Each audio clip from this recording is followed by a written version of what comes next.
What's up, everybody? Welcome back to the Blade Dive. I'm your host, as always, Parker Bohun.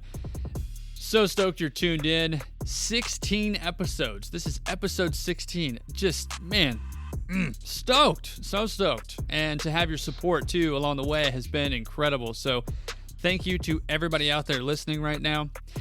If you want to know how you can support the podcast, the best way to help this thing grow is to tell a friend. Tell a friend about the podcast. If they need to hear it, or if you think they'd be stoked on it, share it, man. Also, too, you can follow us on social media at The Blade Dive on Facebook, Instagram, and Twitter. Make sure you're tagging us in those photos. I know we've got a Southern Hemisphere winter that's getting ready to fire up, so if you're in Australia or New Zealand, I mean, I'm sure I'm missing other places, tag us using the hashtag #TheBladeDive or the handle @TheBladeDive. Share the stoke. Let us know what you got going on down there. Okay, here we go. My guest today is Brian Tex McCullar. And Tex has been in the industry for years and is currently the grooming manager at Bear Mountain. Tex has been around the park world since the OG days of some of those original half pipes that were built at Bear. He also signed contracts for brands like Joyride and SMP Clothing. It's definitely fair to say that Tex's interest in terrain park construction started from the organic beginnings of his pro career. We discuss the evolution of the different types of equipment that Tex has run and some stories from Superpark and Xgames. Of course, we got to go there. But we really get into what it means to be a listener. That is definitely Tex's claim to fame from my perspective. 2 ears, 1 mouth. You should listen twice as much as you talk. This is also a really good time for me to thank our sponsor, Prenoth. The podcast is supported by them. So stoked to have them on board. Okay, if you're at home right now, go ahead and grab your favorite drink, kick your feet up, and if you're in the machine right now, anywhere, go ahead and turn up the volume. Just go ahead and give it the juice. Already.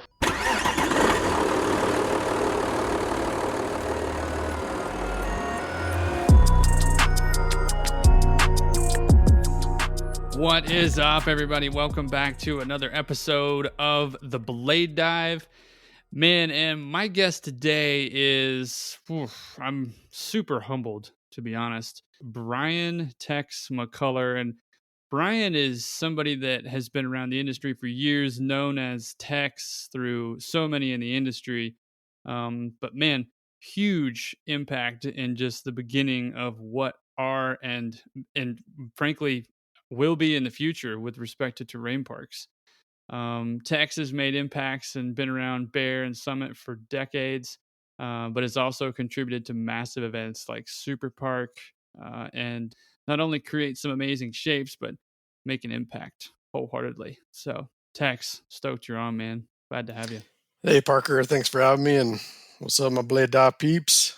Man, I could go round and round, and I can talk about you, but I want you to talk about you. I think what's awesome is that we've got some really cool people that have contributed to the show. So I don't want to go chronological. I mean, I kind of want to throw a special guest question at you right out of the gate. Is that cool with you? Yeah. Shoot. Let's do it. Here we go. It is from the man himself, Mike Bunnell. Tex, my old buddy, welcome to the Blade Dive. You of all people deserve to be on this show. I got a couple questions for you, bud. First, let's talk about Carl Klauser and how he mentored all of us early on in the cowboy era of snowboard parks. And then tell everybody your best Carl Klauser stuntman story. And second, what drives you to keep going on with this snow business? Because I doubt it's the paycheck. My assumption is it's your love of snowboarding.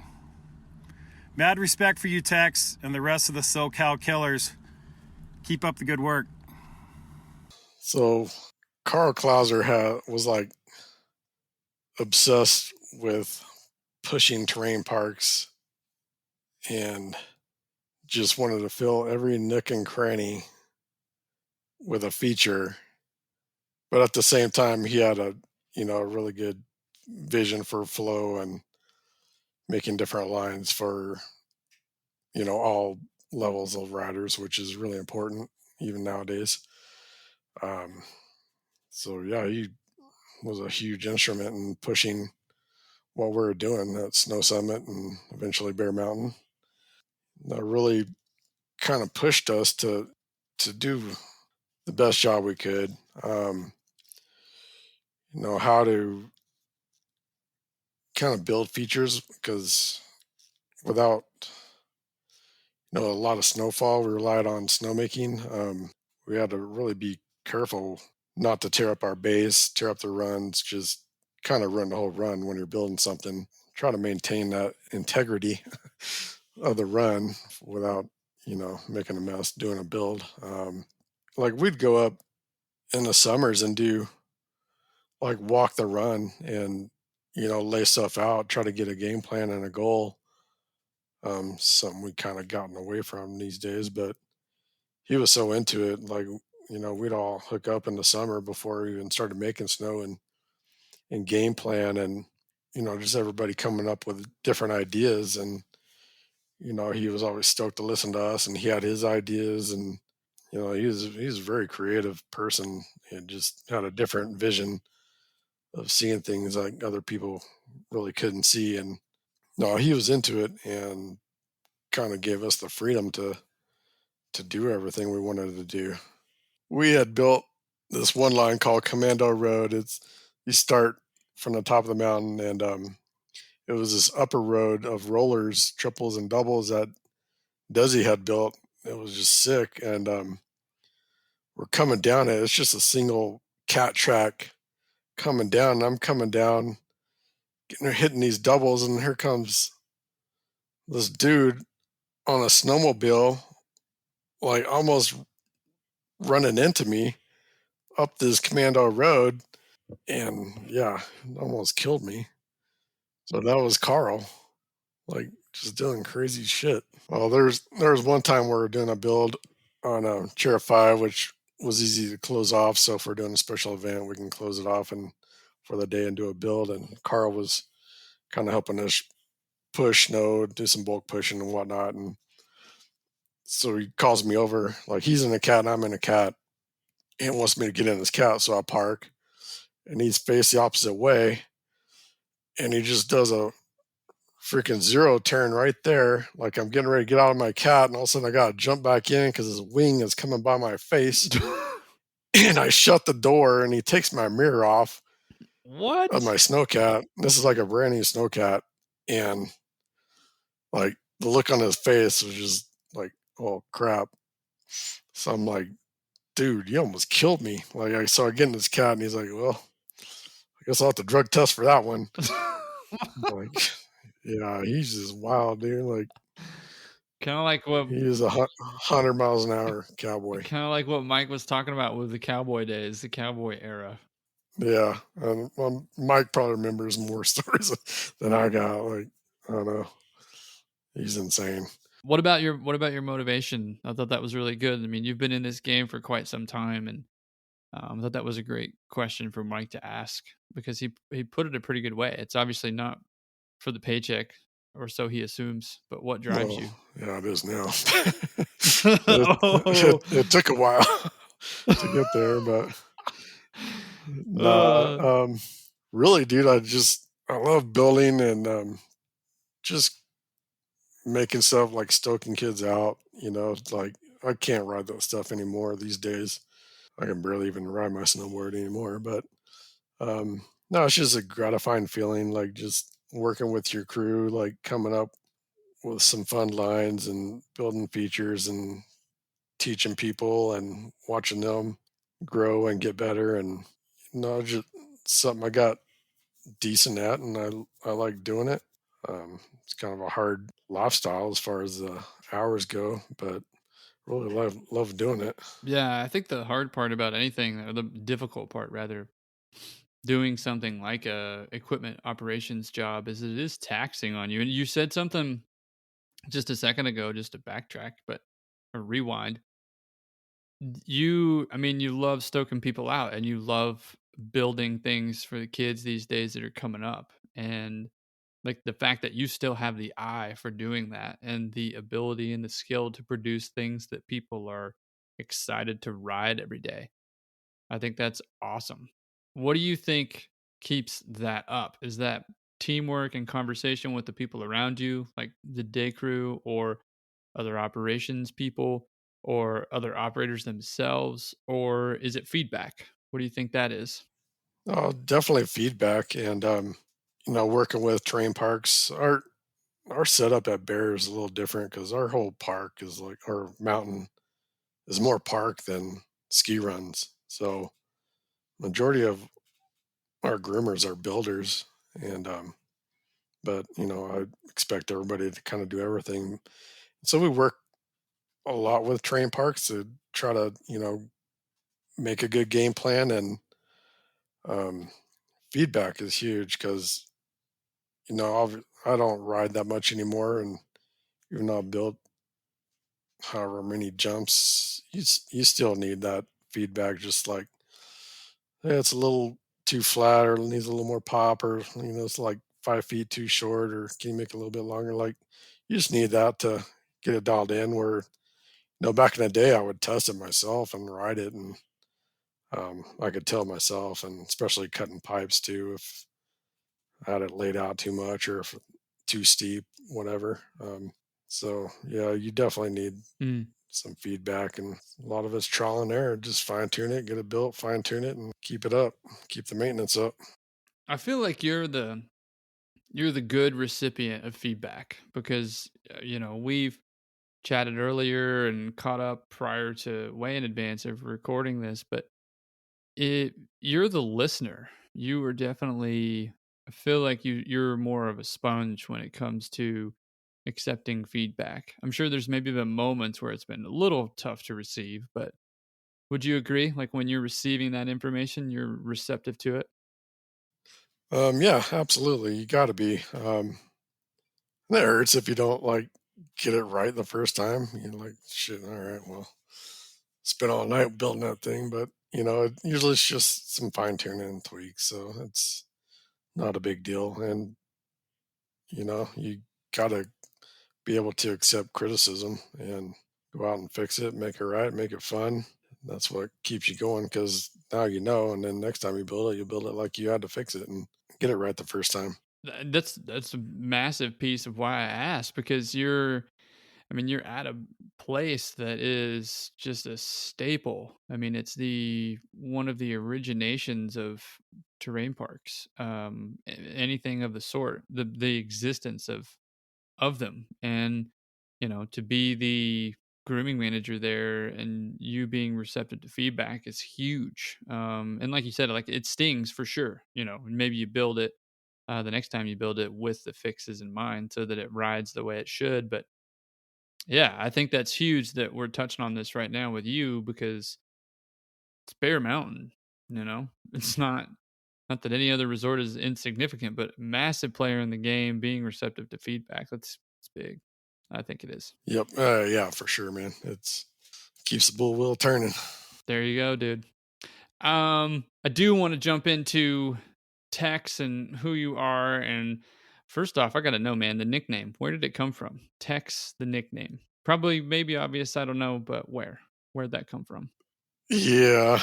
Dude, I was born in Texas, so I moved here when I was 14. So I started middle school here. Not started, but like came in like the end of a school year. So I finished up seventh grade and then went into eighth grade. But like the first week I was there, I had a southern drawl. So everybody's like, dude, say something. What y'all want me to say? Like Oh no, it was that. Was it that kind of a southern draw? it was, I had a deep draw, man. My younger, well, my whole family's still has it. So They cool. live in Texas, and my younger brother, he's in San Diego, but he still has it because he lived there his whole life. Um, yeah, so these girls like just started calling me Tex, and the nickname just stuck.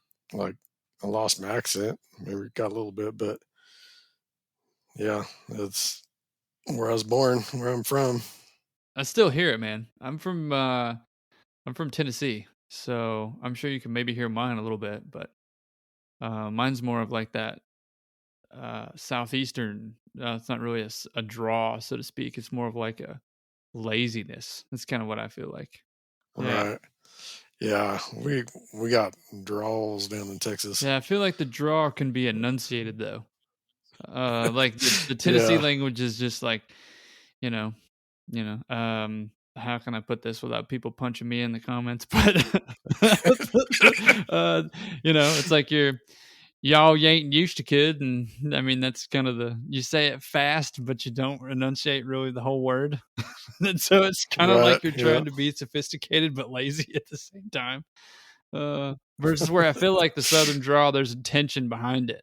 That's the best way I can put that.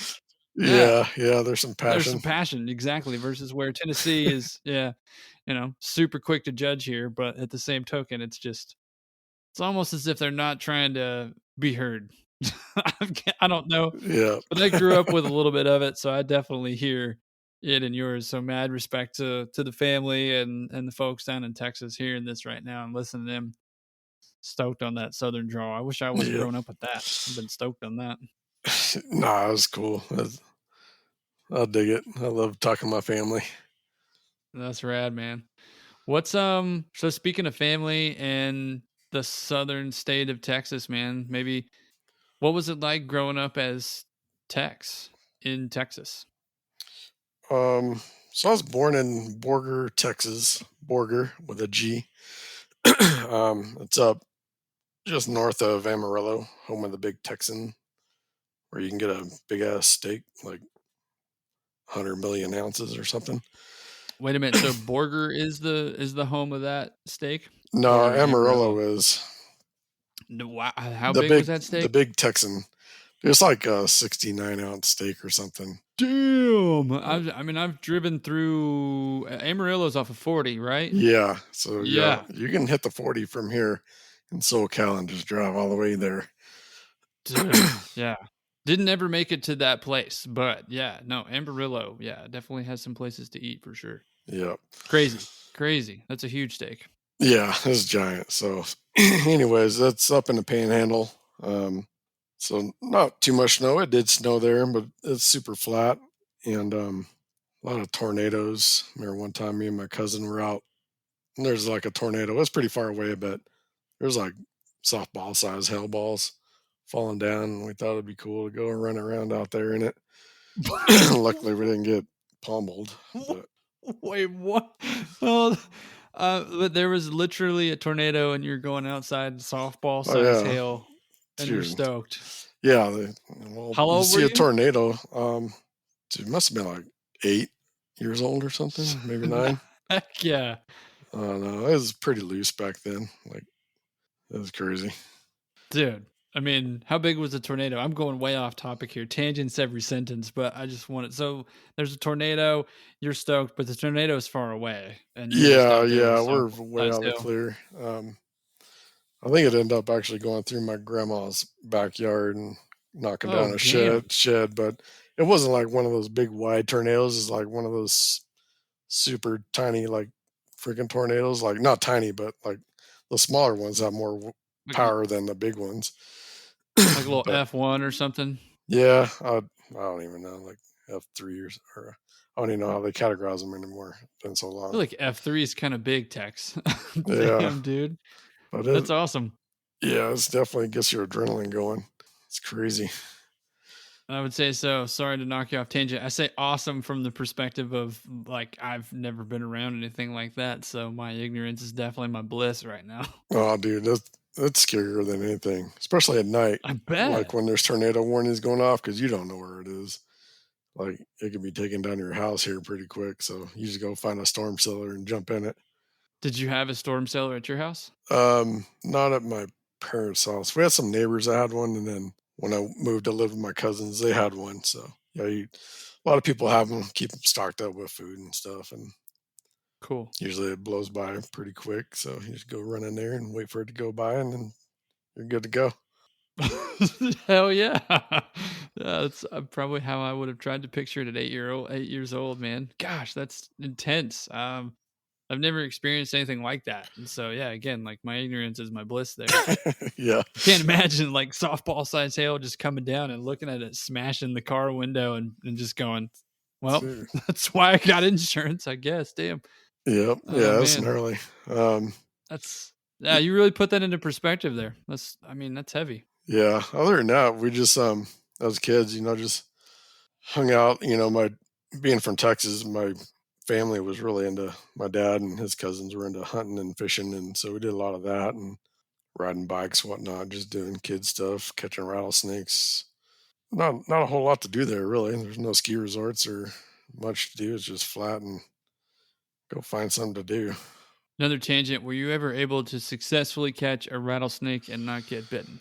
Dude, no, I don't mess with those things. My dad, on the other hand, he's freaking nuts. He would catch them with his bare hands.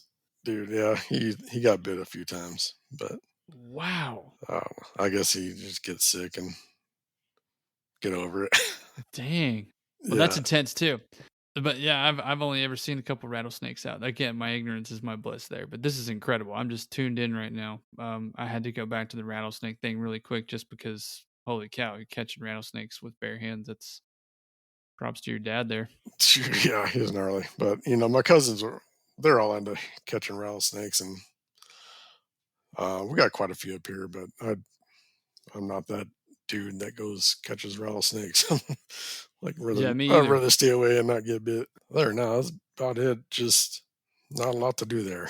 When did you head west? When did that kind of happen for you guys in the family, if at all? So speaking of my dad, he's pretty wild, I guess. Him and my mom were pretty young with when they had me, and I had two brothers and a sister. So there's only 5 years apart between me and my youngest brother. So they're pretty busy, but I think my mom and dad were like 18, so they're young. My dad was just crazy, wild, and liked to party and whatnot. And my mom finally got tired of it, so they ended up splitting up. And so we're back and forth between each other. And eventually, I ended up with my dad, by myself. My other brothers and sister went with my mom, and ended up staying with my dad. My grandma, when she passed away, went and lived with some cousins of my dad's, and they're like my aunt and uncle. They're great, Lonnie and Ruby. My dad had gone to Oklahoma to, I don't even remember what, dude. I was like 11, 12. And he came back. So he's gone for like a year. He came back. He's like, well, Brian, I'm going to California. Oh, well, shit, I'm going with you.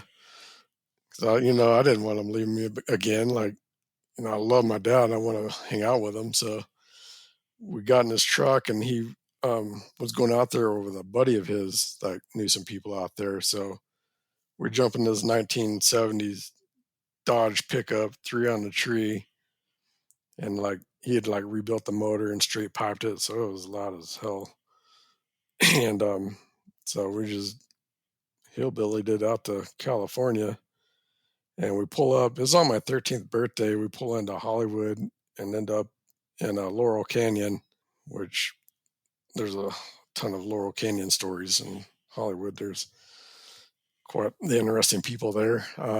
So we end up there. I ended up living out the back of my dad's truck for like a year, so I wasn't even going to school. And my dad had met this dude named Travis who had a girlfriend up in Big Bear.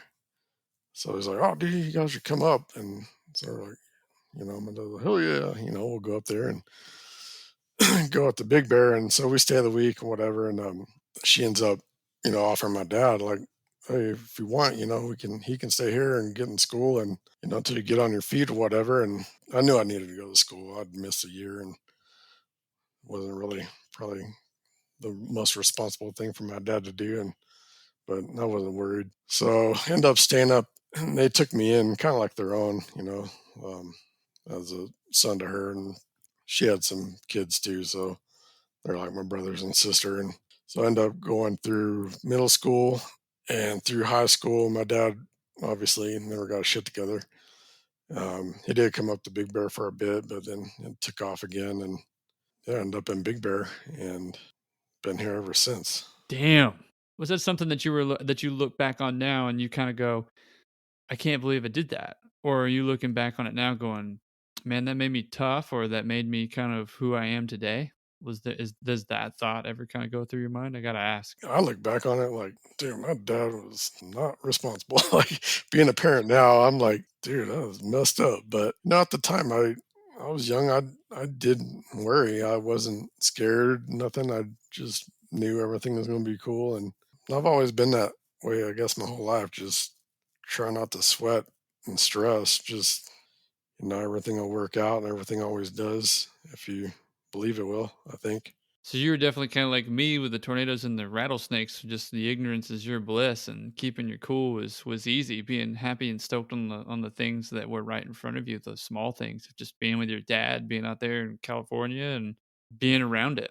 Yeah. Oh, absolutely, dude. Like, yeah, ignorance definitely was a bliss there because if I knew then what I know now, I'd be like not too stoked. So Desi Hauer is our next special guest question. I'm going to roll through for you.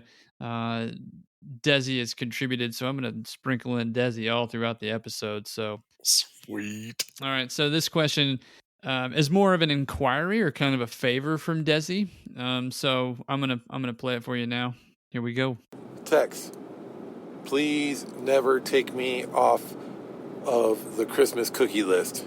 The Christmas cookie package that you and Jen put together is incredible. Wedding cookies, Chex Mix, beef jerky, the ultimate snowcat snack pack. Oh, dude, my wife she loves holidays. She's super into Christmas, and so we always made these wedding cookies. It's like a shortbread rolled in like powder sugar, and I love, like, I quit smoking like 10 years ago, so in trade I bought myself a dehydrator so I can make beef jerky, and that was my go-to to like gnaw on something so I could get over smoking. And so I just started making jerky, and like, oh man, I hope everybody doesn't expect a gift now. It's a lot of work. But so only special people will get those. But yeah, that's Public service announcement. If you're not on the list, don't be mad. Don't be mad. But Desi's declared that there is a list. So well, is Desi for sure. He's and a couple other close friends of ours that we've grown up with here in Big Bear as parents and whatnot. Yeah, it's just my wife makes this like, she'll make up a Chex Mix. We do the wedding powder cookies, sugar cookies decorated with like Santa Claus and candy canes. Yeah, so we'll just do packages and put them in tins and pass them out to some of our close friends. And definitely Desi is probably my closest friend in the whole world. Super cool that he brought that up. I had to ask, just switching gears and sprinkling in some Desi, because Desi's all about the positivity, man. Yeah, he is. He's awesome. Yeah, absolutely. I have to ask too, at one point in time, you kind of shifted gears and went into snowboarding or got exposed to it. And so maybe walk us through that adventure first. So once I moved to Big Bear, so probably in 8th grade, I was kind of always intrigued into like BMXing and skateboarding. Like in Texas as a kid, I'd look at magazines and stuff. I rode bikes, but really there's no skateboarding or nothing back there.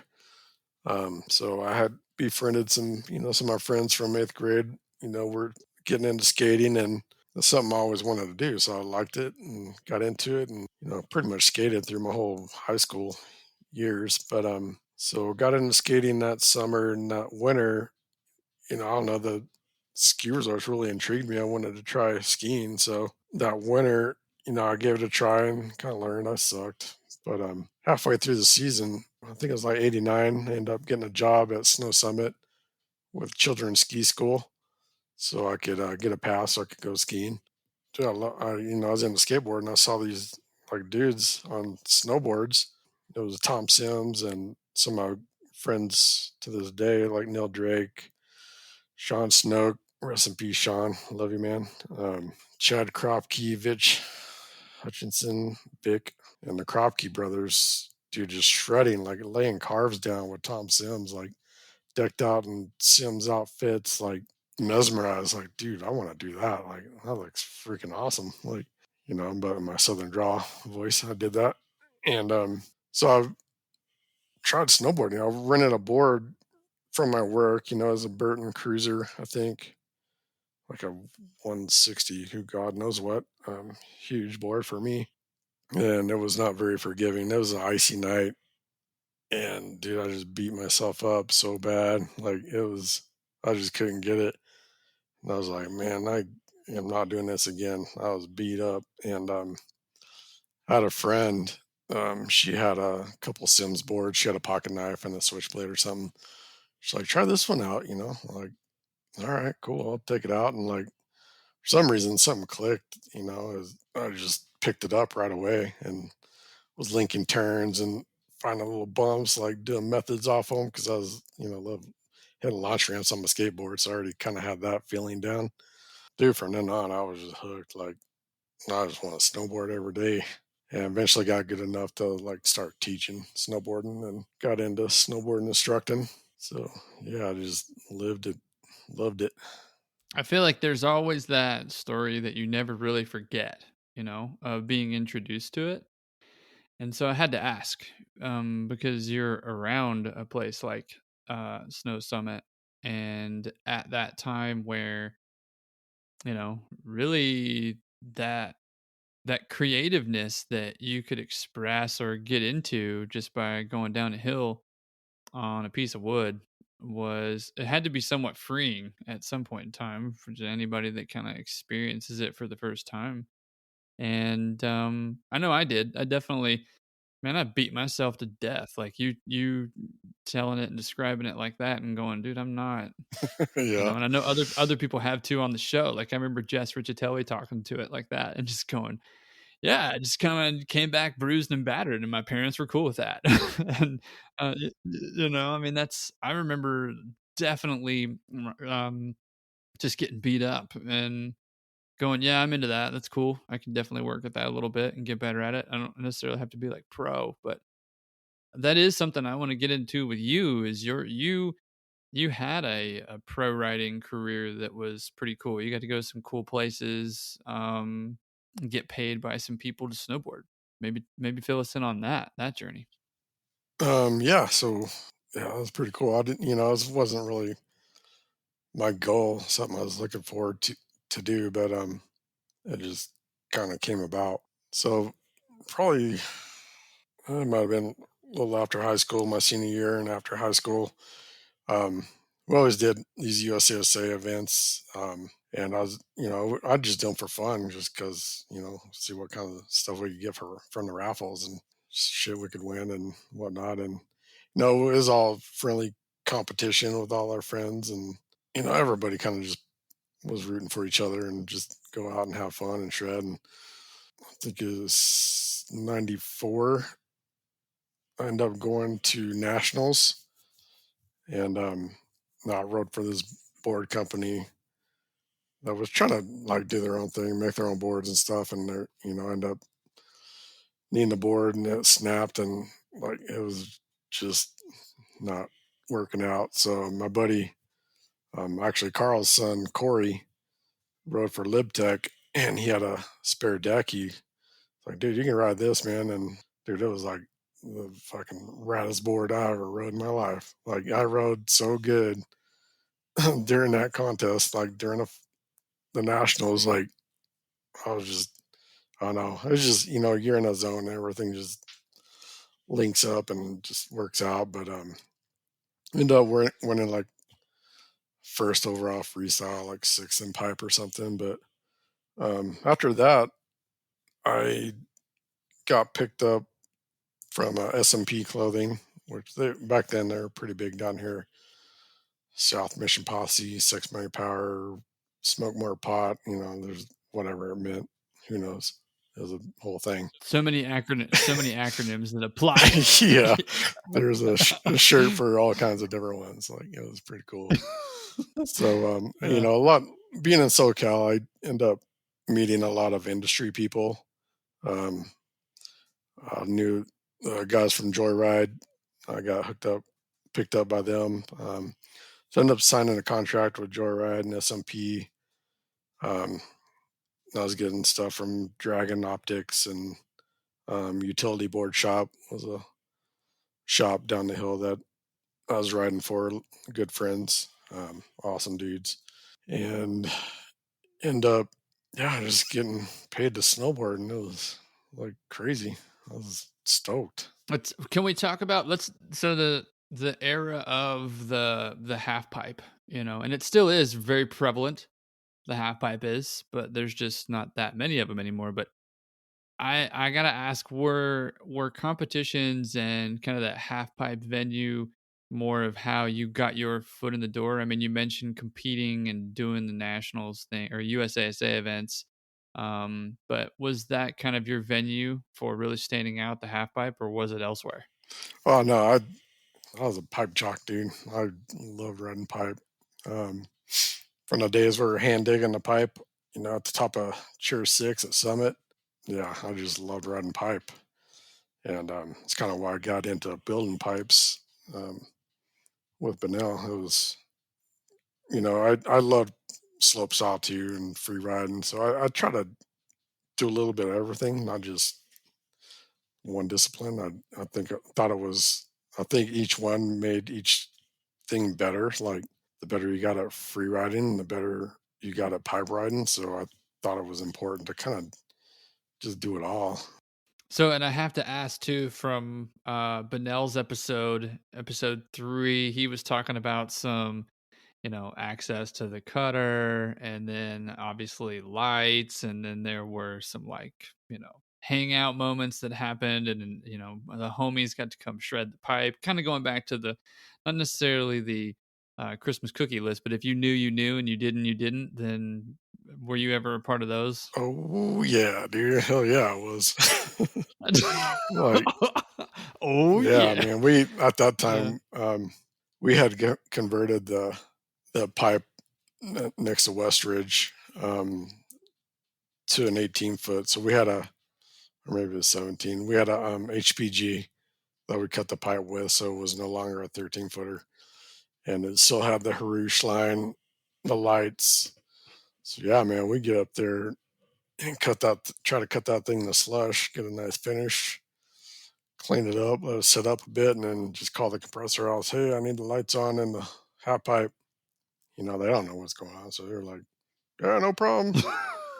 And and somebody knew how to turn on the Harouche, so Yeah. I didn't know, but somebody did, and yeah, we'd have buddies. You know, I don't even recall how we got them up there. They got up there, and yeah, let's have some night sessions, and it was rad, dude. Like yeah, it was fun.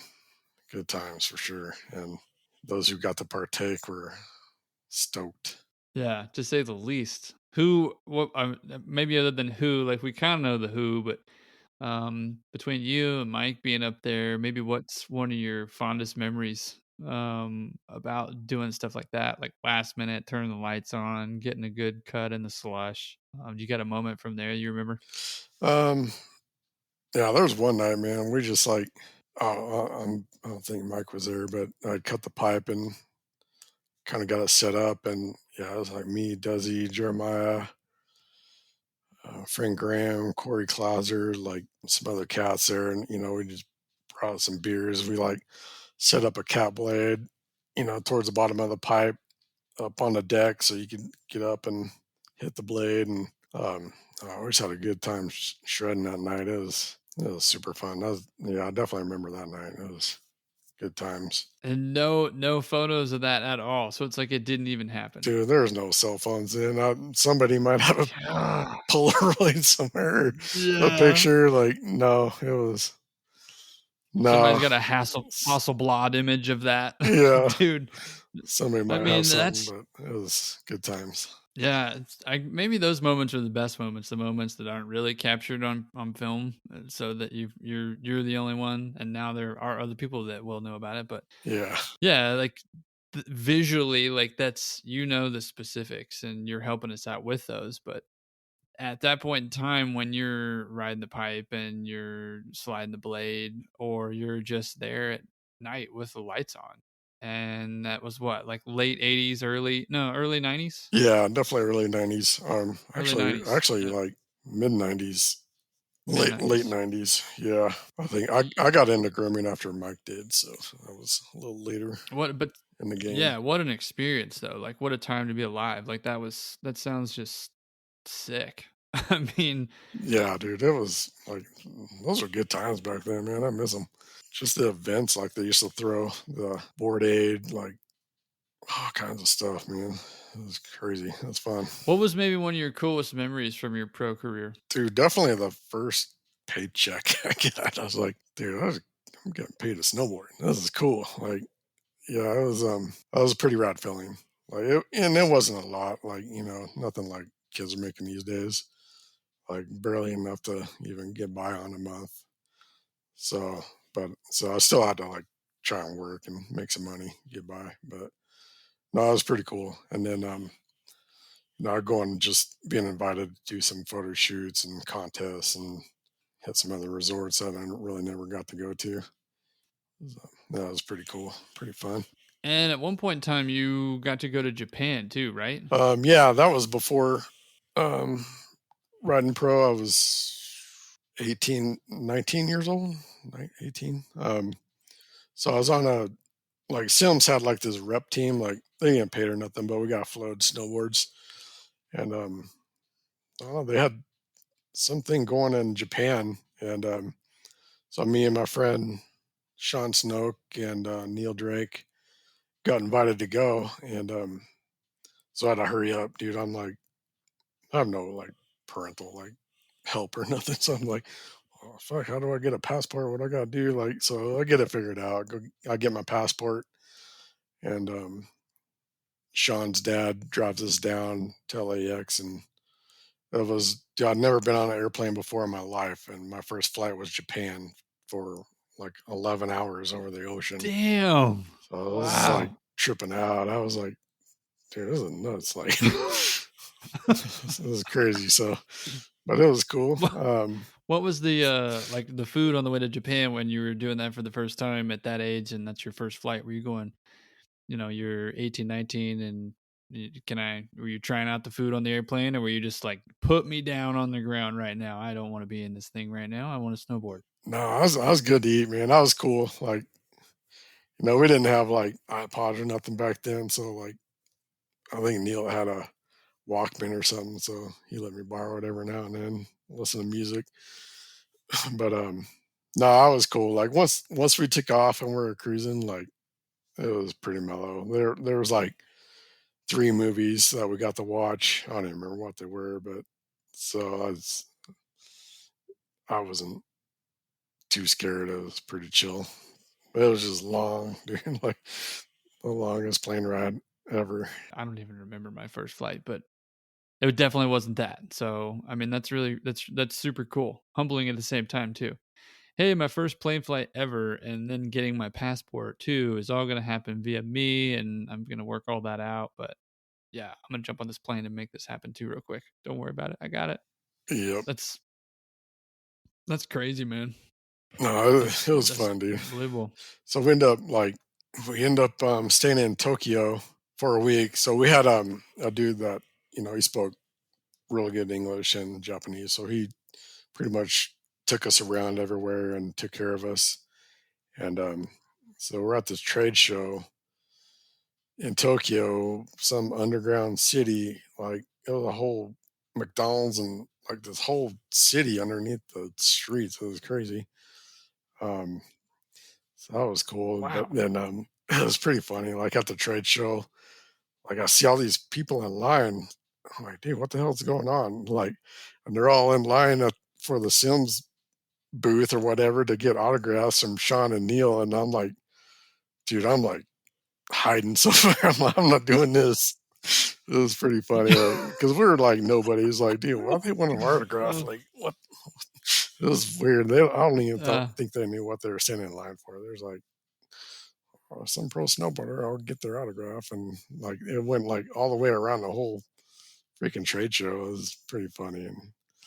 But it was good times. And then we end up spent a week there, and then we went up north on that bullet train, which was really cool. And stayed at this resort. Dude, I want to say it was like Mount P or something like that. I can't even remember. But it was rad. There was a half pipe event we were supposed to do, and we got there a little early, so the pipe needed some work. So we helped them hand shape it and get it into shape. And man, my biggest regret is at the time I really was not into sushi. Like I love sushi now. Like I wish I did then, because I had every opportunity to eat like some real authentic like Japanese food, and Yeah. all I ate was rice the whole time. Oh, no I'm like, way.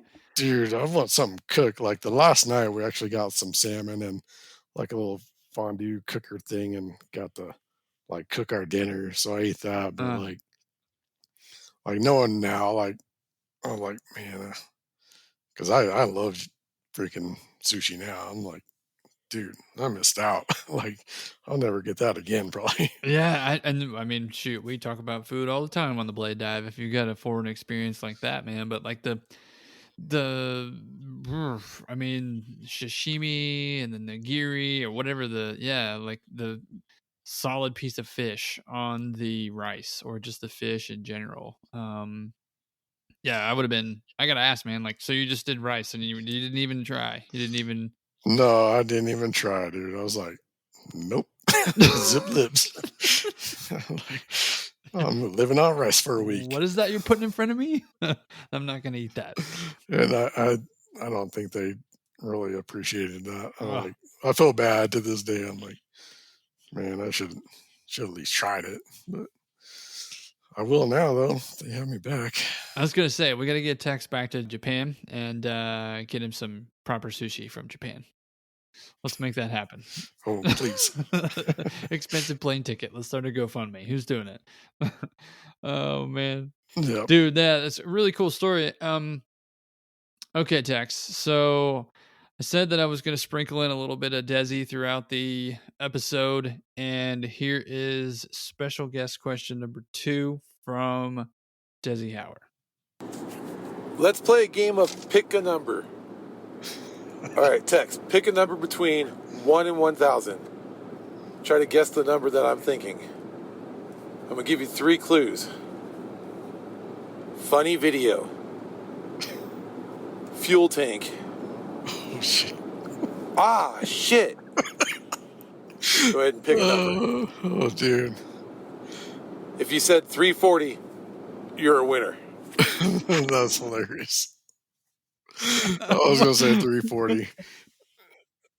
Sweet. You'd have been a winner. 340. So there's this I had a groomer operator that worked for me. His handle when he was on ski patrol or like mountain security, whatever, was 340. So we always called him 340. So dude, this dude wanted to be a groomer so bad. Like every season he'd be, hey man, can I get in the cat? Got any openings? And it's pretty hard back then because usually everybody comes back, and it wasn't until recently where people are kind of moving on and doing other things. But end up, probably after the 3rd season, he loved seeing them, and he'll hit me up. I'm like, all right, Steve, I'll try you out, dude, and I do need another operator. So he's never ran a piece of equipment, no experience in the snowcat whatsoever. So it's very rare I do that, but I was willing to give him a shot. Like, somebody just really wants to do it. I mean, they really want to do it, and it's hard to find people that really want to do it. So it was his first week. We put him through, I make him do ride along for, a full week, 40 hours. He'll ride with an operator, somebody, either me or somebody I trust, to just go through the whole training process. So, well, it's his first week of operating on his own, and he's doing good, dude. It was like the end of the night, so everybody had parked their cabs, filled up, and we're getting ready to leave. And I was the last one. I was waiting for Steve 340 to finish up, come in the yard, so I could arm the building, shop, and take off. And I get this phone call, dude. You need to come over to the fuel pumps. I'm like, okay, whatever, and like walk over there, and like he had just full throttled back into the fuel pumps. Like, not trained up like, dude, anytime you pull into the yard up to the fuel pumps, like turn your track speed down in case you bump the sticks, you're not going to take off. Well, this time he didn't do that. He was like, he had fueled up and he was cleaning up his track marks from his turnaround and was just creeping. Like, Desi's like, dude, I've never seen anybody move so slow in my life. Like, it was like that Austin Powers movie, like where he's just slow motion. And so he didn't think nothing of it. He goes to his truck, takes off, and then like all of a sudden, like he just bumped the sticks and just freaking rednecked it into the fuel pumps. And luckily we had these like 6-foot pipes or 6-inch pipes, all around the fuel island to just protect them from people like that, Yeah. filled with concrete. And luckily, his tracks had gone up on one. His tiller like hit the pump and like broke it off. And like he came off and looked like the video was just insane. He was like, you see him like backing up, and you can only see like a little part of him. He'd back up real slow and then take off. And all of a sudden, you see this snowcat coming to the frame full speed, bam, bam, bam, onto the freaking fuel pumps. And I was like, holy crap, dude. Jeez. Like, this was later after the incident. I got the little DVD from security and saw it. And I was like, dude. So that was almost the end of his career right there. We end up, like, we went and talked to Carl, the mountain manager, and he was lucky.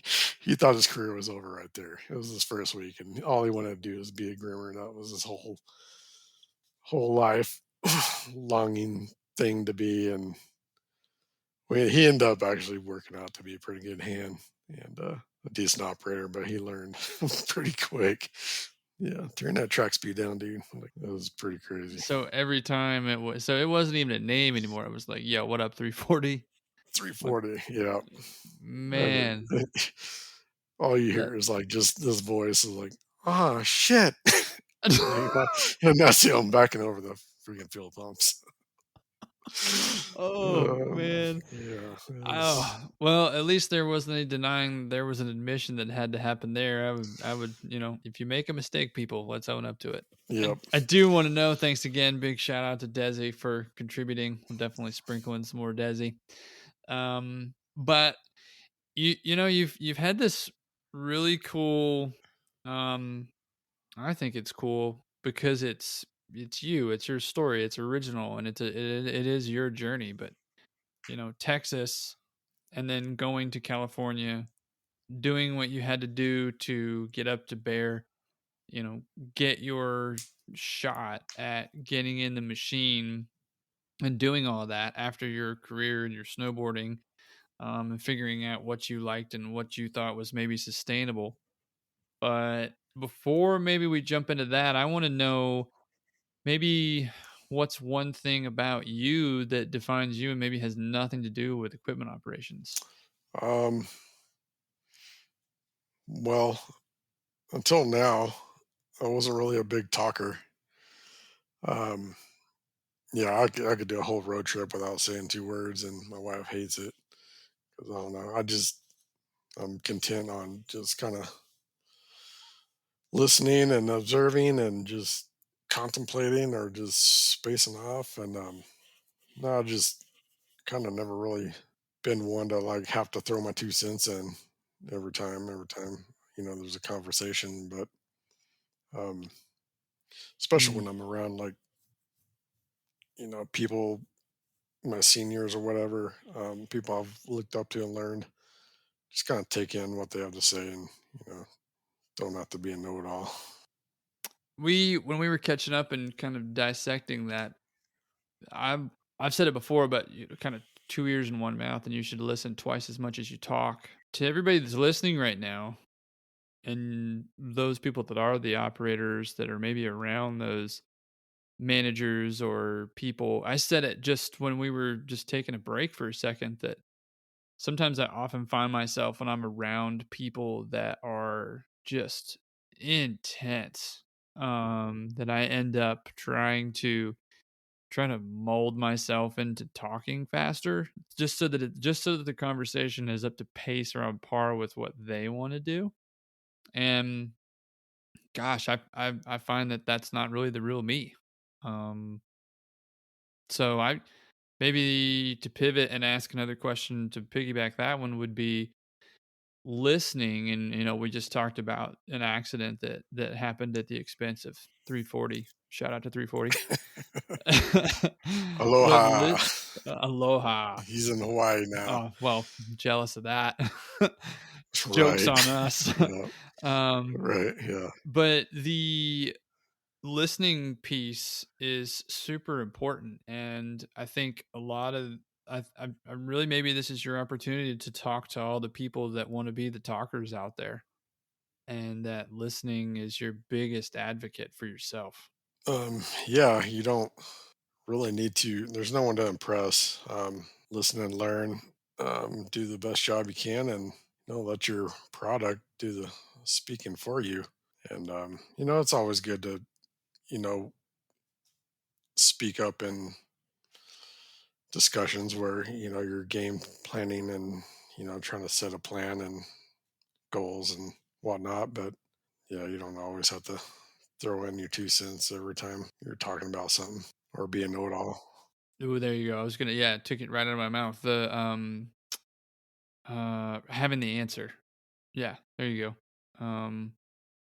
I think that's an admirable trait. I mean, if you can listen that much so that you can respond to all the circumstances that are around you, so you can make an accurate decision based on all the data you have. I think that's the way to go. For sure, man. Yeah, no, I think it just, it doesn't put you in any weird situations where, you can't sound stupid, I guess. Yeah. What was the gosh, we were talking about that too. Who, I don't know. Somebody correct me if I butcher this and get this wrong, but I think it's Abraham Lincoln, right? Sometimes it's better to keep your mouth shut, and I'm definitely paraphrasing here, but sometimes it's better to not speak and remain the fool than it is to open your mouth and remove all doubt. Is that, I'll have to look that one up, but going on tangent there No, that again. sounds good to me, man. I'll go with it. That's That tattooable. sounds like wise words. Yeah. That's tattooable. Yeah. 'Cause there's been plenty of times I have opened my mouth and been a fool. So Yeah. I think we all have. So Yeah. try to live and learn. Yeah, me too. I would agree with that. I'll back that. Me too. I think in an industry that definitely thrives on energy and passion and people that are willing to put themselves out there for those components of themselves, is maybe not necessarily the way to go all the time. I think that it's really good to be able to take a step back up and punt, look at what's in front of you, gather some more data, look at your surroundings, listen. I think that, I mean, look at where you're at right now, man. One of the best products in the world for a park offering, and it's built on the back of definitely somebody who is a listener. That is huge. We're gonna paint that. We're gonna paint that picture right there. That's what we're gonna do. I think that's awesome. Cool. Well, thanks, man. Yeah, and also feel like, if you see somebody struggling, don't, by all means say something and help them out. Yeah, definitely don't. We're definitely not preaching the keep your mouth shut the entire time so that the operation suffers. But when listening is needed, make sure you're listening. Yeah. Maybe what's something else like outside of operating equipment, welding? What are you into? Well, I really love golfing and I love playing fantasy football. So, I'm a huge football fan, so I love watching playing football. Or I don't play football anymore, but um, other than that, I really like kind of welding stuff around the house, doing stuff. My wife's pretty good, just designer, coming up with cool ideas and just working on our house. And, I'm just expanding my skill sets, beyond metal and into wood, and just learning how to do different stuff. And it gets expensive trying to remodel a house and do that stuff, and save some money learning how to do it yourself. Do a lot of that. That's super big. I have 3 questions. One, are you a scratch golfer yourself, or what's your handicap? I scratch my head a lot. That's about. I am not a scratch golfer whatsoever. I play just enough to not get any better and get frustrated. Nah, I'm not all that good, but I freaking love to play. We have a like a me and Clayton and some other dudes are on a team every Thursday. We play in the summer, little Thursday night league. So it's fun. That's awesome. It's just something to do. Just to you got to find something you like to do, whether it's fishing, golfing, riding motorcycles. Just that escape. Just get out, have some time for yourself. For me, that's low impact. I shouldn't hurt myself, I think, and I should be okay. So you're stoked on bogeys just like I am. Bogey Oh golf. hell yeah, Cool. dude! I love if I yeah I'm fucking really stoked on bogey golf. Sweet. Yeah, it's all good. Football, who's your team? Dallas Cowboys, baby. 10-4. Uh, Had to ask. been there, yeah, since I was a kindergarten dude, like in Texas. So live and breathe Cowboys. And then are you going to be the next Chip Gaines? Had to ask that I one. don't think so. I'm not as funny as Chip. Chip's pretty funny. Well, my older brother's fucking hilarious, Well, but I did not get that gene at all. Like, I'm not very funny. I don't know, But man. nah. Tight. That's awesome.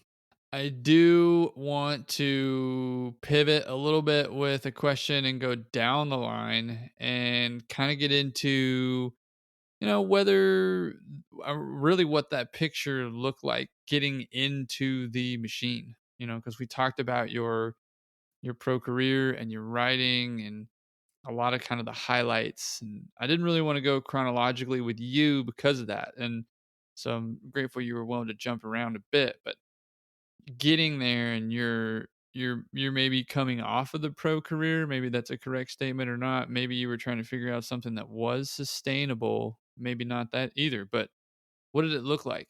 You were in Bear, but what was getting into the resort scene kind of like for a job? I guess I started off, driving heavy equipment for Towsley. I was good friends. I went to school with Scott Towsley's stepson, Jimmy.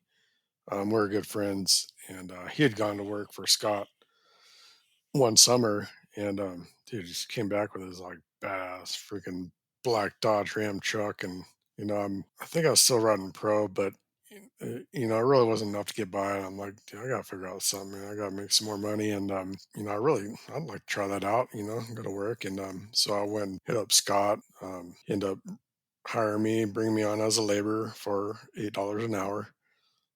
So it was not glamorous whatsoever, but dude, it was the hardest work I've ever done in my whole life that summer. So we ended up going to Snowmass was our first job, dude. We put in like 100 and something thousand feet of pipe, and I was the epoxy boy. So we have this Zaplock system that puts the pipe together, kind of like a PVC. There's a bell and a spigot, and but use the epoxy acts as a lubricant, slides in, dries, and seals it up. So, dude, at the time we only had me, so I had to run to the front and back. So that's 100,000 feet of pipe. That's 200,000 feet. Like I had to run, and we're doing like maybe 10,000 feet a day. And dude, so I'm running like 20,000 feet a day. Like it was like I was so beat every day. But eventually we got through the whole Zaplock process, and Scott's like, all right, dude. Yeah, Bob, I'm going to put you on a piece of equipment, and you can go work with Johnny the welder. And so, yeah, I got thrown into an excavator, little mini X, and Here, go move this dirt over here and move that spoil pile, and get up there and go help them. So it was pretty just just trial by fire throwing in that. So after maybe a couple of years, I got into running dozers and stuff for Scott, and then um, and at the time in the winters, I'd do that in the summers and then go back to the summit and work. And I do ride-alongs with the operators and groomers there, and kind of like Mike Benell said earlier, you just you have your vision in your head, and you really those guys are kind of into it, or but like your vision and their vision aren't the same. It's just never comes out like how you want it. So eventually I told Carl, I'm like, dude, I really like to get in the cat and start learning so I can do this stuff myself. And he's like, all right, well, so he put me in grooming. um now I can't even recall really what year it was. Probably just mid 90s, late 90s. So a little bit after Mike. So yeah, I started off same as Mike, doing the bunny slopes, the intermediate runs, learning how to operate the cat, and learning all the grooming principles and techniques like every operator should know before they even get into the park. And so once I got through that, they probably threw me in there like halfway through the season, because I'd just running bulldozers and stuff. I'd kind of had the feel already of how to push snow and all that. Really helped out a lot. I'd say like picked it up pretty quick, I think. So yeah, I got into there and then got into the park and started working with Benell and the boys. And yeah, it was just a little nicer to be able to, just then it was a whole thing of trying to figure out how to make the snow do what you want it to do. It was a whole another learning curve, which no one at the time, it's all new, trial and error. We're all trying to figure out how to do it and different techniques and trial and error and figure it out. Yeah, that's how I got into it. A super cool story because I mean, it's not like they were going, "Hey, here you go, have this machine," or "Here are the keys, have a go at it." It was your introduction to kind of like the hard labor was through that snowmaking pipe installation and kind of almost proving yourself there for commitment. Is that a correct assumption? I mean, man, that was a shit ton of work that needed to be done, and you completed that, and then it was kind of like you're gaining access there to the barrier of entry or through the barrier of entry to be able to operate equipment just by completing that task. Yeah, it definitely helped a lot. And no, yeah, anybody who's ever worked for Towsley or done anything like that, they know like it's freaking hard work.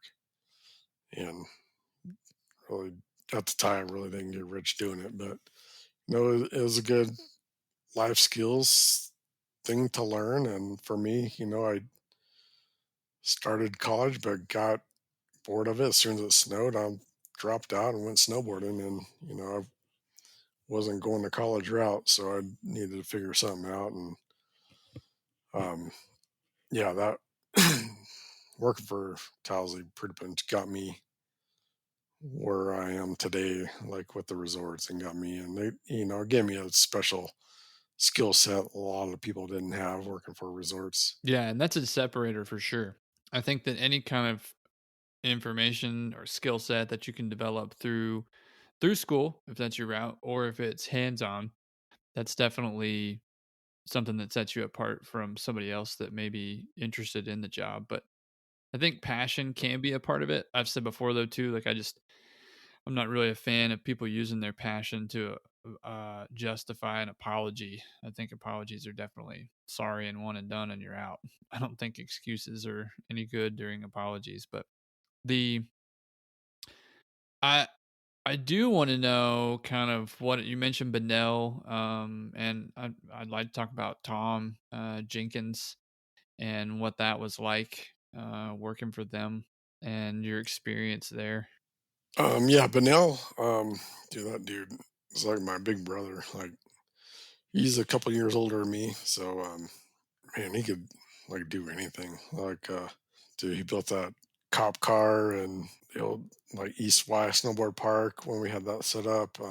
Dude, Mike was just such a solid dude to work with, and just dude, just full of ideas, and just dude wanted to make like stuff fun to ride. Like you just build stuff like, dude, I want to hit that tomorrow. Like, he is just a solid dude and real good friend, man. He's like one of the most genuine people I've known, and he taught me, obviously he taught me everything I know about building pipes, and um, just was with me like through that whole time, brought me up, and then he went on and did his thing and left me there to kind of hold the reins and keep it going.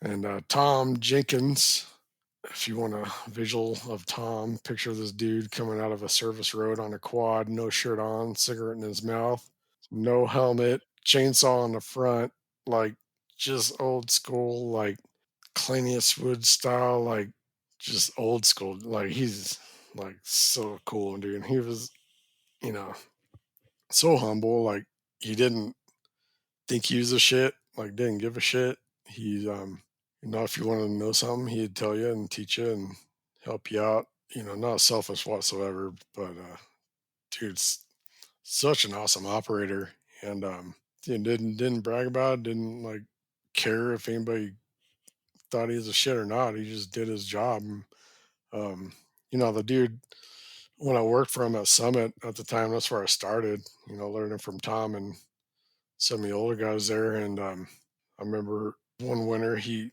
had put an application in to go be a winch operator for the Olympics, and like being so stoked to be accepted and go do that, he had to take off for a bit and left us and to handle the mountain. But I mean, that says something, like what kind of operator that dude was, to be able to go to the Olympics and be a winch operator and work on something like that. Like you gotta know what you're doing. And yeah, they don't make him like him, dude, anymore. He's awesome. Do you think that those? I mean, obviously, I've been honored to have the chance to catch up with Benel. People who lead by example are often people that maybe they're not given the credit all the time they deserve, and maybe they are. But are Tom and Mike those individuals for you? Oh, for sure, dude. They'll go do it first before they ask you to do it. They would never put you in a situation you're uncomfortable doing. Unless they've done it themselves, they'll show you how to do it and teach you. And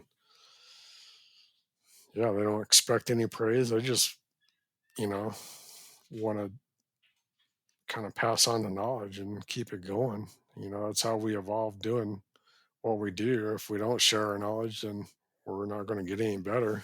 Won't be any progression. But no, those are great dudes. Yeah, it'd be stagnant, a little stagnant at that point. I'm gonna pivot and throw a curveball at you again, but I know you'll be all right. Speaking of progression and people who are influences, there were, got to talk about Bear Mountain for just a second, because they were that place was at the time that I was coming up.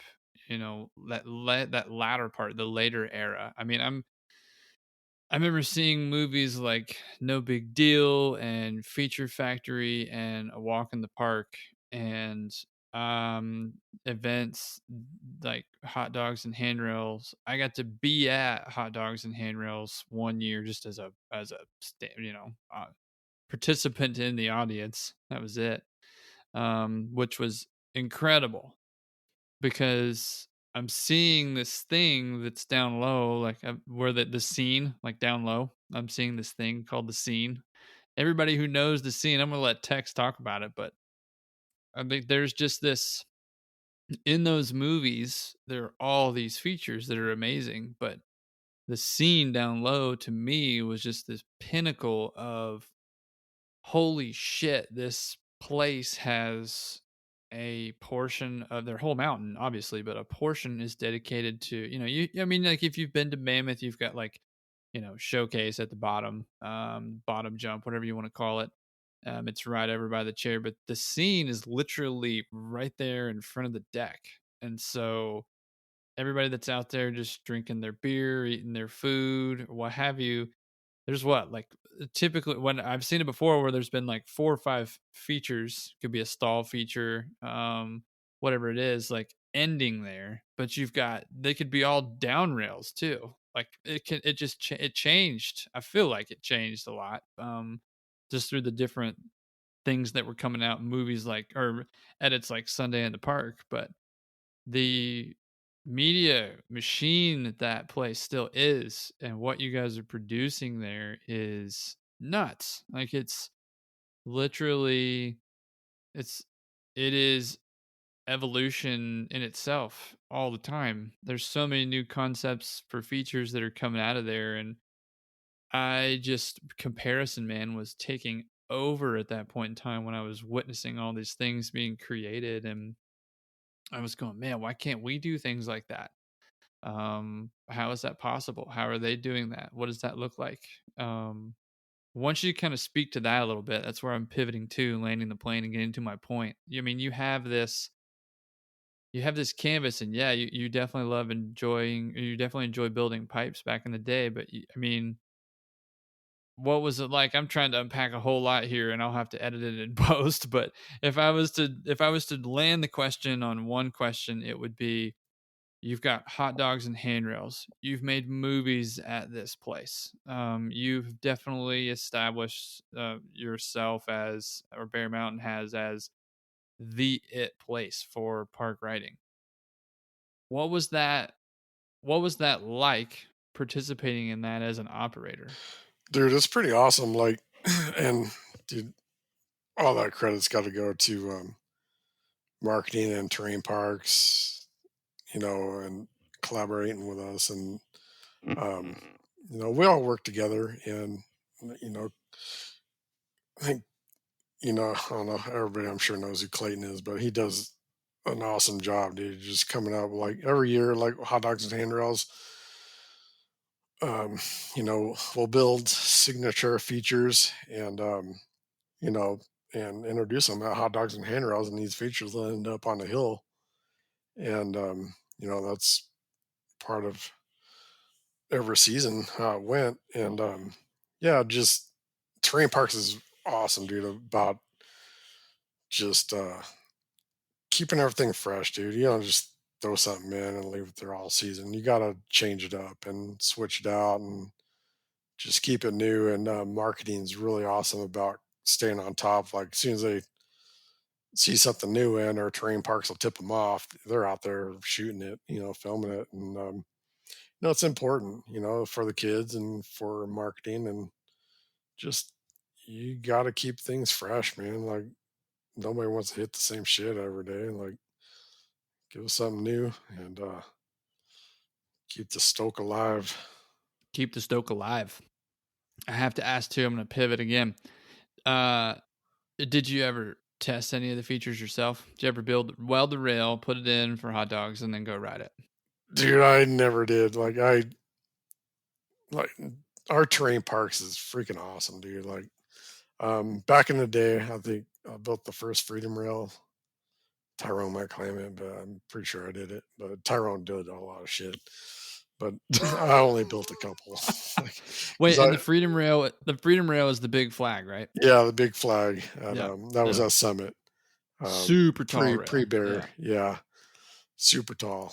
We had freaking tall ass shit back then. But if anybody wants to see it that's listening, they can go check out No Big Deal. It's on Vimeo. But yeah, the thing is a beast. I remember seeing that and going, holy shit. I think Tarbell did something crazy on it and going, whoa. Yeah, dude, I was never like, I'd hit rails, and like back in my teenage days, like me and like I was good friends with Jeremiah and had an ex-girlfriend April that we all rode together, and like we go hike to middle school, hit rails and do stuff. But I wasn't huge into jibs. So I was more like I love jumping and half pipes. Rails scare me. But I like the front board these days. That's about it. Yeah, yeah, that was my 50, go-to, 50. dude. I never 50-50 to anything. I just front board everything, and I'm good. But no, mad respect to all those kids that can slay it, dude. I wish I could, but nope. That window is long gone. Well, I had to ask, do you think that Was there I mean, you obviously did you contribute to those things or no? Is that an accurate statement? Like with hot dogs and A little bit, not too much, dude. That was mostly train parks, and I'd help out like welding some stuff up, and those events they're pretty awesome. They're kind of a staple, and like I said, it's a whole mountain of departments that all work together to make the brand we have and the final product. yeah, it's a pretty So, amazing brand, man.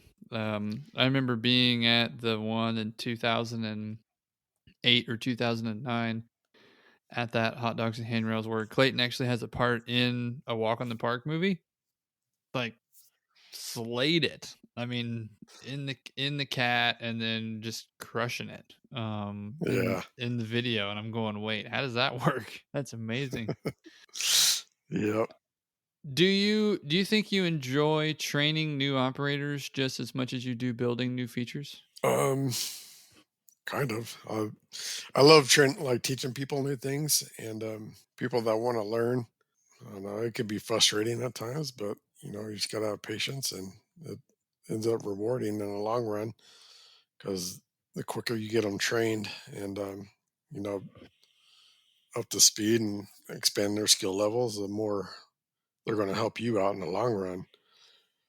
And but I love building features too, dude. Probably more, little more. It's yeah, I really enjoy doing features. Just mainly because like every time I build a feature, I feel like I'm kind of learning or experimenting, or um, I'm always trying to learn. Never stop learning and try new things. But I would say a little more building than teaching, but I almost equal. Can we? Well, not to. We won't reference 340 too many times tonight, but uh, aloha. People can be tough. Training new operators is definitely I feel like it's a niche skill set because it requires patience. And sometimes when you're building a new feature, it requires patience, or a feature in general. We'll leave it at that. Requires patience. So I think that's why I wanted to pick your brain there because you've got one aspect or one portion of the spectrum where it's a new individual, new person in the machine, and then on the other aspect of it, you've got maybe the worst snow conditions you've dealt with in your entire life, but you feel like getting creative and you're just a product of your environment, and so you make the best of what you got. So maybe the patience is required with building the feature just as much as it is the new operator. Where's your take on that? Um, yeah, absolutely. It's patience. You got to be patient and let people fail. If they don't fail, they're not going to learn. I mean, I've failed plenty of times, and that's how I learned. So, yeah, and then being patient with snow conditions. God dang, yeah. I've yelled and screamed at my snowcat plenty of times. Profanities. Me too. Yeah, so everything. Sometimes things don't work out as you planned, and you just got to be patient and figure out a way to get through it and figure it out and learn and get the job done. That's the truth. Um, Tex, let's tap your Superpark experience and your time there being around all kinds of people. And, if you want to shout out anybody or whatever it is, but maybe if you got a Superpark story or experience, let us in on that. Yeah, it was our first super park that we got invited to. So we went up to Canada, to Banff, Lake Louise. Dude, that was like the raddest freaking trip. Like I've never been to Canada, and I've never seen like real man mountains. Those are manly mountains. Uh, Manly Mountains. Are we labeling let's Banff Mountains or Manly dude, Mountains? Hell yeah. Canada's insane. But no, those all the dudes. That's when I first met Elliot and Brad Horter, and yeah, hey, Rosie was there, Eric Rosenthal, and I forget who else. Clayton from Lake Louise, those dudes. But everybody was cool as hell. Anyways, so there's one time it was towards the end of the event, and my good buddy Duzzy, Here, I'm gonna sprinkle in some Desi. Got these like homeopathic laxatives, and I guess, Homeopathic. yeah, whatever. I think that's the right word. I'm not sure, but like No. natural laxatives, like those That's little sugar awesome. pill looking things. We're gonna. And That's awesome. We're gonna go with homeopathic. yeah, maybe it's homeopathic. I don't know, homeopathic. Anyways, so there's Bradshaw. Sorry, Bradshaw. I'm not making fun of you guys, but it's a freaking hilarious story. And Mike Burton. But anyways, these dudes are, they like smoke weed, whatever, and uh, all the power to them. I have nothing against it, and I don't do it, but I love the smell. And anyways, Desi got these laxatives, and he's like, "Hey, dude, I got these weed pills, man. You gotta try them out." And he's like, "Oh, dude, you're kidding, dude." Like, Bradshaw's like, so Desi like finally like convinces him, like, "Dude, they're weed pills, man. Like, serious." And so they take them, dude, and it was like the last day, and um, Bridges wants to do, we're doing like interviews with all the builders and whatnot. And so we're at the bottom lodge down there in the base area and on the deck, and there's like an upper deck. All the riders are up there, and all of a sudden, dude, we hear some farting, and it's Bradshaw and freaking Burton, dude, and like we just look at each other and start laughing, dude, and like we hear them, like, dude, my stomach, dude, like we're just rolling, dude, like so freaking funny, dude. I feel bad, like I didn't do it, but it was fucking so hilarious. And so later that night, dude, these guys are just blowing up, dude, and we're just rolling, and we're at the bar later, and Bradshaw comes out to Desi, dude, you gave me poop pills, you fucker. Like it was so hilarious, and just like, dude, he was just cracking up. But dude, those dudes are like, they're good old Oh boys, man. man. They weren't mad, they're cool, and it was just Desi, dude. That dude's freaking hilarious. Watch out, anybody who's around Desi, he will get you. And I don't know either of them super personally at all by any means, but I just from the lens looking outside in, I just feel like if you were gonna have some fun with two people like they'd be No, down, yeah, like they would take it yeah, personally at no, all. no hard That's feelings awesome. whatsoever. It's just Desi doing his Desi stuff. It's Desi doing his pretty Desi funny. stuff. Didn't they have like this? Well, the Superpark there, you guys had there was this crazy like jump you guys built, and you had this tent underneath the takeoff, right? Oh yeah, that was sick, dude. We were like, it was And you'd be sitting there, I don't even know what you call it. It was like yeah. this road gap freaking jump. Like you could like totally just go off the deck and like ollie over the pop up tent. That's where we're sitting and Wait, playing poker with is that Elliot, is that a true Elliot story? and Because those guys. I've read the article or the write up, obviously, but like that's true. Like you guys are definitely playing poker. Yeah, that's That's tight. the poker tent. Yeah, that was rad. And then these people are just flying over you. There were a couple people knuckled and felt bad, but it had a takeoff set like super far back, so like a couple guys were just sending it.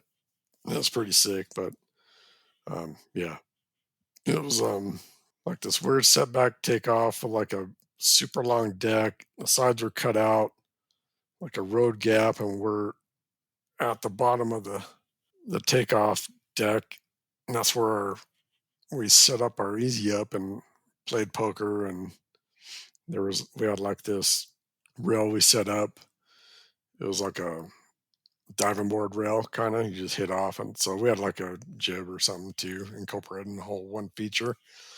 But it was like the snow would never set up, and this freaking rail would just wiggle. Like, dude, you couldn't salt it, nothing. Like it just would not set up. So we always had to like just pack it back in, and hopefully it wouldn't fall over. So it was gnarly, but no, it was cool, dude. Oh my It gosh. was it was a good time in Canada. I've never been there, and it was freaking rad. And all those boys are just everybody's so cool at those events. Like just probably one of my favorite things to do. Yeah, man. I'd have to imagine, especially if you were playing poker with people airing over you. I mean, we gotta. Do you have any? Do you have any photos of that? We're gonna put some photos of that up. I'm gonna reach out to some people. I don't, dude. I'd like, hopefully Clayton, I don't know, but I don't. It was like me, Clayton, Desi. I think it was just us three there. Was Rosie playing poker underneath the tent? I don't. He come up and hung out a little bit. Rosie likes to geek out on his features. Like the dude's like a mad scientist professor. Like he just does some rad stuff. But no, he come up a few times. He might have, but I want to say, and definitely Brad was there, and Elliot and the Lake Louise boys were up there. We're drinking Pabst Blue Ribbon and playing poker and having a good time. I can't remember who the writer is. Man, I'll have to.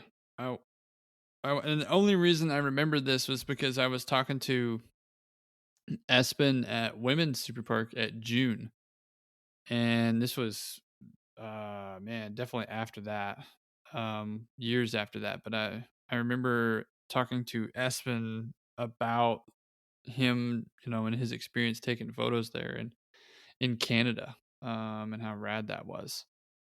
So I don't know. I'm gonna hit up Espen, or I'll hit up somebody. We gotta get that photo. I don't remember who the writer is, but it might be. Oh, I'll get roasted, but I'll take a. I think it's maybe Pat Moore, but I can't remember. I just know there's a sick photo of you guys. Well, you can't see you because you're underneath the tent, but yeah, we got to get that photo. Right. Yeah, we definitely got to get that photo. Yeah. Yeah, I'm pretty sure Espen took that photo. I'll have to reach out to him or somebody on social media and see what's up. Hit him up on the gram in the DMs. Tex, I do want to jump into the push road question of the day with you. It's somebody so that's going to make it that much cooler for you. But I also think there's a way that we can make the push road question even better. And I think that boils down to me leaking who the guest is that I'm talking to. So for everybody that's listening right now, if that's something that you would like to see happen, let me know. We usually record on Thursday nights, so I think it could be something that I drop on Instagram with the ability for you to ask a question in stories on either that Thursday morning or Wednesday evening, something like that. But I think it could be really cool. And I think the organic participation would definitely increase even more.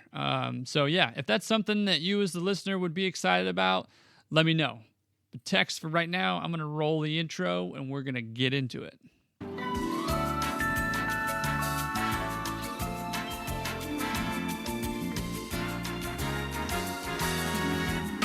The push road question of the day. That is right. The push road question of the day. And today's question text comes from Tyrone Coyne. I'll play it for you now. Oh, lay it on me. Hey, Parker and Tex, buddy. How's it going, man? Long time no speak.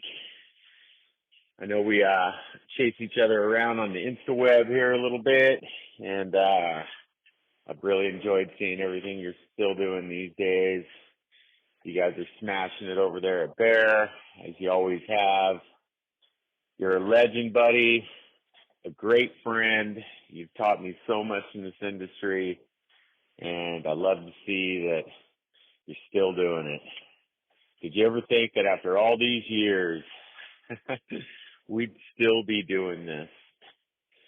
So I got a question for you. I would like to know, out of all the years you've been doing this, what year for you held the most magic based off of the people you worked with, the park lines you were creating, and the overall fun that you had writing your creations?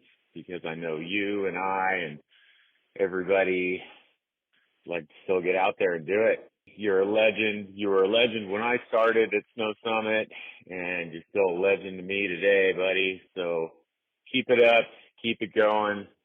Miss you. Love you. If I ever get down that way, we got to kick back and have some beers. But I hope this question finds you well, and I'm looking forward to hearing your answer. Take care, man. Dude, can't really, as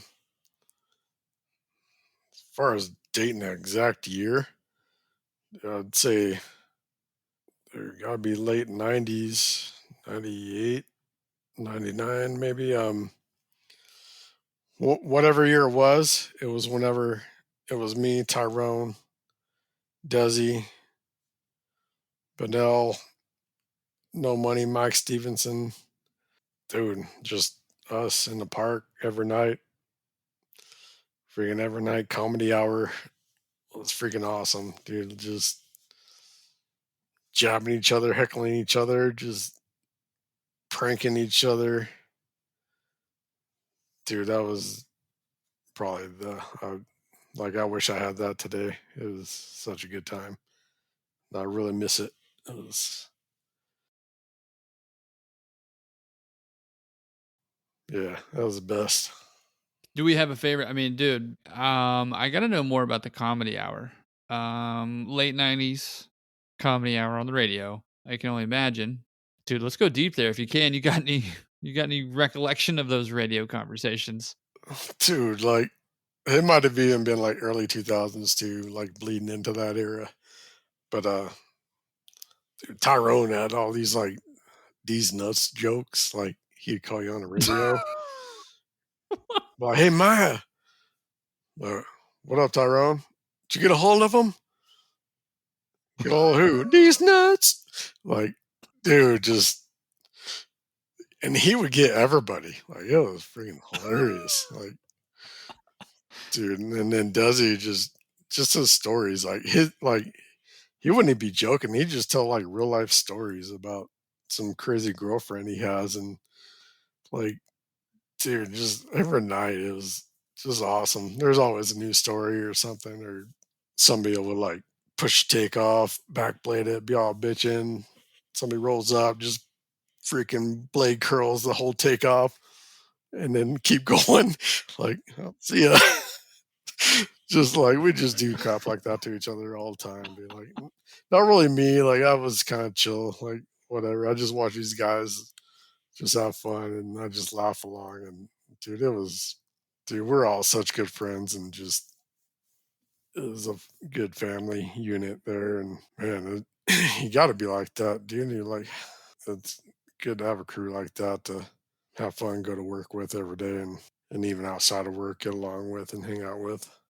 So, Tex, I mean, yeah, we've definitely hit the part component in your career and you getting into the machine and building half pipes and hand shaping half pipes, but you have really created a amazing opportunity for yourself through your skill sets. It's not like somebody just dropped something in your lap and said, "Here's the keys." You definitely put in the work to get there, and you oversee. Correct me if I'm wrong. Um, all components that are on the mountain during winter operations. Just is that correct? Yeah, I've work with snowmaking quite a bit. To I I was a welder. I'd maintain a lot of our pipelines at Bear Mountain, and we do a few thousand feet a year just replacing pipes, and so I work quite a bit with those guys. As a grooming manager now, I'm responsible for the entire ski area. So beyond doing parks, which is still a huge part of Bear Mountain. I also have to make sure everything else is, all the beginner runs are, gridded properly and just maintained properly. I've been doing a lot of winching on our steeps, which aren't as steeps as, some people's, but steep for us. But still got to winch it. And, which I like, dude. It's I think it's good, and I want to get more people on my crew out, just expanding their horizons and learning more, and it just makes it a lot easier when like everything's not dependent on one person. So, uh, I pretty much oversee everything as far as the parks, the Mm. all the other slopes, and yeah, that's cool. I like it. I got a lot of that from Carl. Carl was kind of that way. He also put himself beyond the parks, and everything had to be top notch and safe for our customers, and just leave the best product you can and make sure everybody has a good time. Yeah, and I bring that up because I mean there's so many things that all fold into this one bigger picture that you understand. And so I guess my message, and I want you to speak to it maybe a little bit more, but you came from that background. And I think that's a really great picture to paint for anybody that's interested in pursuing a career in the snow industry, because it's time. You've invested your time, you've invested your skill sets, you've invested your patience, you've invested so much, you've sacrificed so much, and you can't get that time back, but you've got a lot to show for it. So I really wanted to kind of real spotlight that, and just say, hey, look, Tex has definitely created a incredible name for himself, but it's not come without the hard work. And look at you now. I mean, I just think that's awesome. Yeah, thanks, man. Yeah, I think it's real important to understand all the aspects of the ski area with snowmaking, grooming, all the slope maintenance. I have no problem calling up snowmaking if I see a wet gun, just puking water. And, we have such a good relationship that they're like, yeah, I'll be right there. I'll check it out. You have to know everything, what's going on, leave the best product you can on the field. And, if I don't know where you want to go, what you want to do. I've been kind of set my role, and it's important for me to know everything there is, what's going on, and just have that knowledge of how everything works. It makes you kind of just understand things and make better decisions about stuff, I think. Well, I agree. Can I maybe piggyback that with like this 21st century uh, imagery piece that we have with social media, and the fact that you're doing what you're doing, but you're also letting everybody see what you're doing, which is awesome. I mean, you are. Today's photo was welding something for the loader. That was sick. Another photo was of a big bucket in the loader. And I don't know where you were, but were you at the airport? Where were you Oh on no, that I one? was I was on the golf course, dude. Golf course. There you go. Yeah. Yeah, I was. Yeah, I love the golf course. I'm gonna take care of that thing. Um, The scratch golfer. so like, dude, we were like getting bombarded by people, and seemed like a good idea at the time to throw a bunch of asphalt grindings on this part of the golf course. And for the last few years, it's just been an eyesore, and we got shut down. We couldn't even park cars there, anyways. And it's like, dude, we need to get rid of this crap. And it's just we just do what you got to do, man. You're not always going to be in a cat. You're not always going to be welding. You're not always going to be in a piece of equipment, an excavator. If you work for a resort year round, you just got to be a trooper and help out where you can and where you're needed at all times. If you are there year round, you're pretty lucky because not too many people are. So it's just good to just, and for me, it just breaks up the monotony of everyday work. You're doing something different all the time. And I think it's exciting and keeps the fun in what you're doing. And it's pretty cool. You just do yourself a favor and learn some skills and be versatile. Yeah, versatile, I think, is the key word. I love the fact though that you share. Like that's the other key word. I love the fact that you share.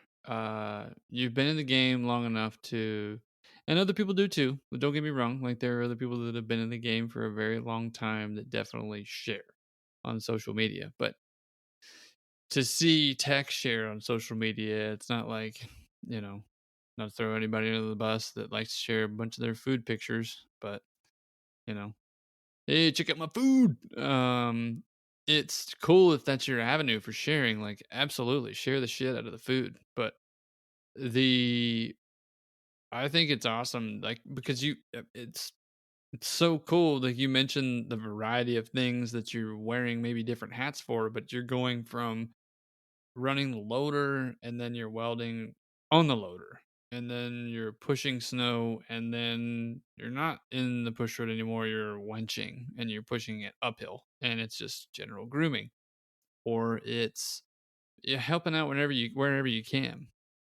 I love it. Like I'm genuinely interested. You probably get pissed off when I'm just like liking all your stuff. You're like, Parker, chill. Chill with the likes, bro. I only got 2 likes. It's you and me. That's false. False information for It's all everybody good. listening right now. Nah, man. I just like to share what, like, just the different things that I do and whatever. I'm not trying to brag or nothing. Just hopefully I think it's somebody's awesome. like, well, that's cool. Like, I got buddies that want to learn to weld or like to weld. And like, dude, you got to teach me. And like, oh, let me know. I gotta ask, was that a Um, 7018 stick today you were using on the that was, yep, nice. 7018 8-inch, 125 amps. So like, I don't know. I like to listen to, your podcast and I listen to welding tips and tricks and just to, just learn more. I don't know everything about welding, so I want to be, I'm the kind of person I want to be good at stuff I do. So I kind of just geek out on it a little bit, and, like listen while I'm welding or something stupid. And Real quick, I don't know. favorite project you've completed around the house for welding? Oh, dude, I'll send you a picture, dude. I built a butcher block. Used some ornamental iron I got from King Architecturals, and we bought this butcher block off of eBay. They must have mismarked it for like $400. Normally those things are like $1,000. Yes, they are. But scored that thing. So I got the block and I ordered up some ornamental iron and just made myself a rolling butcher block for my kitchen. Damn. And Very cool. this the coolest thing. I fucking love that thing. I'll send you a picture. It's rad. No, send us a picture because we got to share that, and then hopefully you can get some. Well, not that we're gonna produce massive quantities of butcher blocks for people for people that are listening, but yeah, I think that there's something to be said for learning a skill and then applying it to your personal life. I just thought that was cool. I had to ask, like you're a big fan of your wife's work, and I think that she kind of, just like my wife does, she's a bit of a nester, and so I'd have to imagine that your wife is the same with trying to make your house amazing. And if you can contribute as the dude and build something like that, that's awesome. That's sick. Yep. That's super. Nah, that's cool. I also built a cool trellis. I'll show you outside. Like it was pretty cool. Dude, that's awesome. I think we got to sprinkle in a little bit more Desi here, so I'm going to grab the Desi question. Do you remember pushing hips and building the park with the old MPs and ME snowcats? And then remember how excited we were when we actually got snowcats that were built, designed, and developed to tackle the jobs that we were doing, to actually shape takeoffs and landings. Can you go into the evolution of the equipment you've operated over the decades you've been behind the sticks? All right. Thanks, Dizzy. Like Benel stated earlier, so we had these old LMCs. We mainly used them, at my time for like special events, whatever, taking because they had like these little beds in the back. You could stack like speakers in and stuff. So that was like your first introduction to like driving a snowcat. So that's kind of the first thing I got to run. No heaters, just this old ass fucking thing. I don't even know how they did it back in the day. Like, props to those guys. So that was the first thing I started with, and then yeah, we ran MEs for dude ever like, and we didn't even get the new MEs. Like we got like the shit cats, like ever freaking park builder ever did back in the day, and get the crap. And if you're last one there, you get the crappiest of the crap. It wasn't until, dude, actually, I didn't run my first MP until like my first time going to X Games, and Benell and Gunny was like, "All right, here's your cat. It doesn't have any ice cleats on it, but that's all they're going to give us." So I had this sketchy ass MP, dude. Like it was like, and I never ran one before, so I didn't know about the microprocessor and all the just. It was gnarly, dude. It was like I felt like I was on a mechanical bull in a bar, just back and forth, just. And Gunny's like, dude, just dial down track speed and get used to it before you get used to it, and you'll figure it out. And yeah, that was my introduction to that thing. And Mechanical bull. That was a hell of a reference. dude, it was gnarly. So I did not have the touch at first, but figured it out and got by. And yeah, if you ever operated a cat without snow cleats, ice cleats, I'm pretty sure all the shop guys were just sitting there watching me just to laugh, trying to get out of the yard. um, yeah, and just dude, back then, like trying to do hips, dude, with those things. So you didn't have any like comb stiffeners. So you had to time it just right where you like backed up with your dick sticks and like just kind of get the combs and like just back up, time it just right, drop your tiller so the combs like set on the deck and they come down. And like if a comb folded under, it just left this big old smear mark. And you're like, fuck, dude, I gotta try that again and clean that up. And like, dude, it was frustrating. Like it was just a whole touch and finesse timing thing. And yeah, good times. Yeah, those older models where you really had to, like you're saying, either time it or have the tiller in a position to where the combs would fold down nicely. And that was before those comb lifters came into play. And I think Schwartz had something to do with that at some point in time. But I don't know the whole detail. We gotta get Schwartz on the show. Um, but yeah, man, like that. I remember that, like that feeling of having the comb tuck underneath, and literally you're dragging it down and going, yeah, there we go. There's a 8-inch, 10-inch wide section of whatever you want to call that. That's not in line with the Yeah. corduroy. Yeah, I Yeah. totally remember that, and just going, and then prior to that being like, okay, yeah, and this is gonna turn out great. It's gonna be fantastic. Oh, well, okay, that's cool. I gotta try that Yeah. again. Yeah. Oh, dude, there's one time we're like, well, so we're all like experimenting, like trying to how to maintain hips. And like, well, what if we like try to drop in and like drop our tillers? Like, and there was one time, dude, I dropped in like kind of right past the takeoff. It was super steep, and I just freaking blade standed. Like, obviously I put my seatbelt on. I'm like, I'm Yeah. dropping in, like I'm freaking buckling up. Oh my god. And dude, I just hit so hard, and like that was the last time I ever did that again. It was scary, stupid. Like, it was all just trial and error, trying to figure out new ways to maintain stuff. And Yeah. yeah, it was nuts. Putting yourself in unsafe situations for the betterment and the progression of the sport. Dude, I mean, I don't. So you literally dropped in on a hip landing with a snowcat. Yeah. And Wow. I don't recommend anybody doing that. It's Yeah. dumb. Wow. Wow. And that was in an MP? It was an ME. It was in an ME? Oh yeah. Luckily it didn't break. It might have. I don't know. But Oh my God. That's amazing. So dope. What do you think the pitch was, the degree? If you had to guess. dude, so the hips weren't, super tall back then, like everything. It was freaking pretty damn steep. 30 at least. plus? Oh yeah, for sure. Damn. It was like right after the takeoff where everything kind of gets pocketed out Yeah.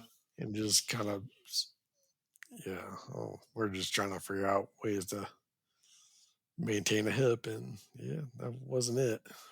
Experiences, But man. You learn from them. Yeah. Trial and error, yep, like you were saying. yep. We've talked about kind of like your first shot, but maybe, Desi's talking about the big shout out to Desi again, sprinkling in some Desi. But machines and your life early on were machines part of your life early on? Like, was it something that you were going? I mean, we talked a little bit about you coming into California, but maybe in Texas, were machines a part of that situation at all? Um, kind of like, my dad, crazy redneck he was a welder. Worked for Phillips Petroleum 66. And then did some other jobs, truck driving, ran some loaders. So he would take me out every now and then on some like truck driving routes. And I think I recall like riding in a loader or something once or twice. Um, so as a little kid, that was cool. I was stoked. I was like, bitching, man. Like I had little Tonka trucks, but after that, not so much. Not until I got to work at Snow Summit really, and um, got into doing ride-alongs and whatnot with the groomers and trying to build some stuff and start creating a park and just the whole start of the whole thing. One of the really cool things I just it's bit of a vulnerable state, but was there ever a time where maybe the blade dove too deep, and maybe you struggled to get back to grade? Yeah, dude, there's yeah, definitely. Everybody's probably got a blade dive somewhere in their life. Um, so like 2007, I was approached by Scott Housley about opening, a welding shop up here in Big Bear, and y- work for the ski resorts. You're always trying to, you don't get paid a lot, obviously, and so you're always trying to look for like greener grass, and I'm a full certified welder, and not really getting paid for it, and he's like, I want to open up a welding shop and like you to run it, and we can do like a little partnership thing, and I'm like, dude, that sounds rad, dude. Like, I don't have to work nights anymore and be with my family. And um, so I went for it. And there it is, like the most stressful, like I did it for probably 3 years. And that was the most stressful time of my life. It was around 2007, 2008, all the recession going on, and just couldn't, I was trying to generate work, and I had like two or three my buddies that were really good welders, awesome guys, working for me. So just trying to make payroll and, do everything by the book, work comp, insurance, like just dove way too deep that what I was really knew what I was doing. And, it was hard on me and my wife, and, she wanted to help and I didn't want the help. I was maybe a little too proud for it. And, um, it was rough just trying to keep the doors open and make payroll every 2 weeks and keep my guys going. And we had a lot of work, like the work came in, but just couldn't figure it out. And also, we had we were doing retail too, like welding supplies and gases, bottles, and yeah, I was just, dude, I was sick, stressed out, just working a bunch, and but trying to not to work too much, just maintain my family life.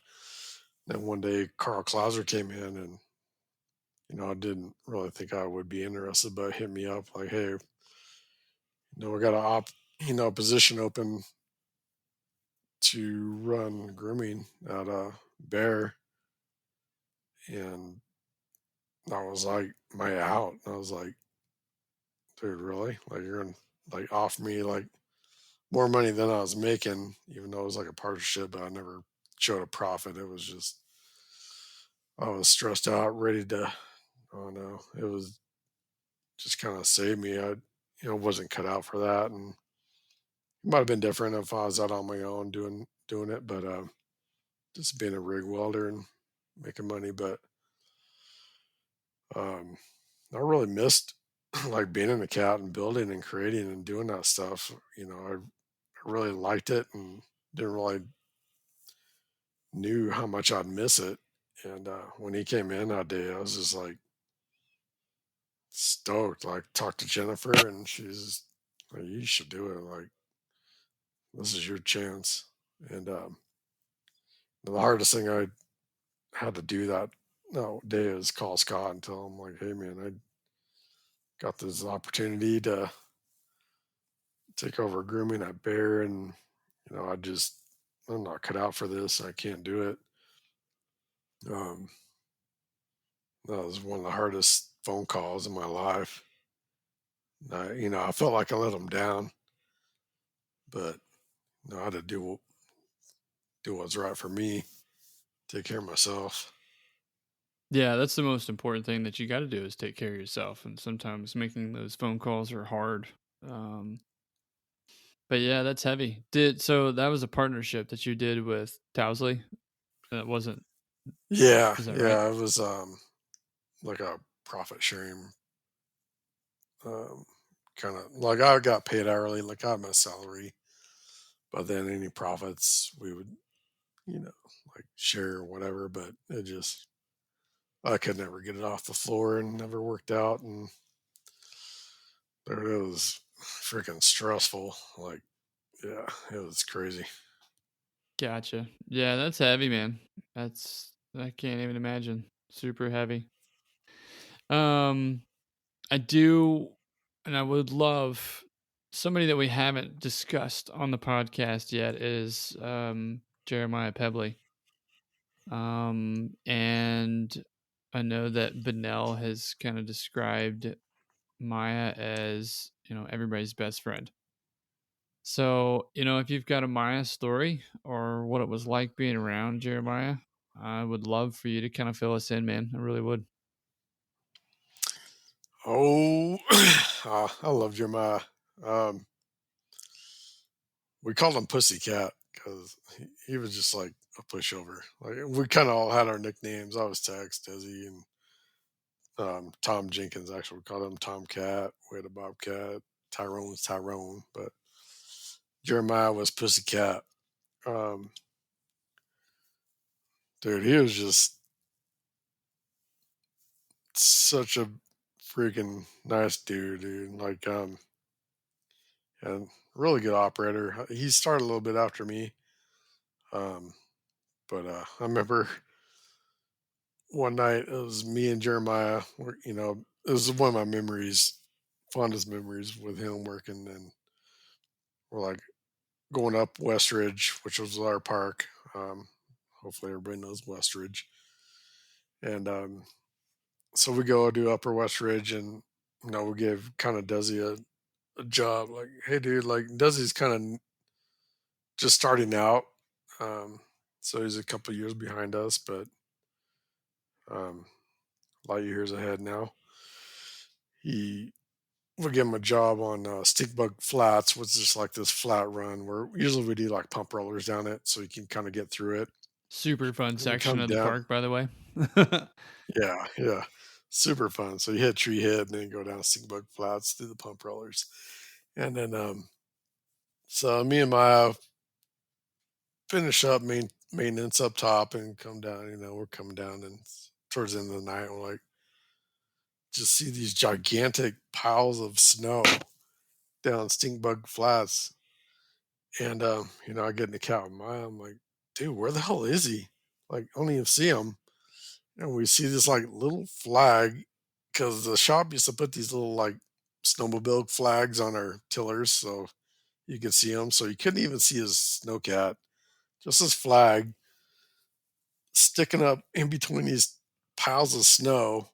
And it was Desi, and we're just looking at each other like, holy crap, dude. Like, that was like Desi was born. Like, this dude's just, he lives big, thinks big, builds big. He's just insane. But, no, that's just how we rolled. We just had such a good time with each other. And, yeah, he was, also king of like the Phantom Pass. If anybody knows what a Phantom Pass is, it's like when you're exhausted at night and maybe you're rolling up on a tree or a tower fan and all of a sudden you look up and it's like behind you. You just like passed out for a second. Well, he was king of it. So Desi rolls up. He's like coming up Upper West Ridge, and we had these little pump rollers coming into West Ridge before you get into the park. A couple old jibs and rail size and whatnot. And Jeremiah is fully just phantom passing through the rollers. Perfect pass. And Desi's passing him, just seeing him passed out, and just had to key up on him the radio to wake him up. And it was just yeah, we burned the candles at both ends. I thought those days, man, it was crazy. Super heavy. Yeah. No, that's not that's just something that we haven't talked about yet on the show.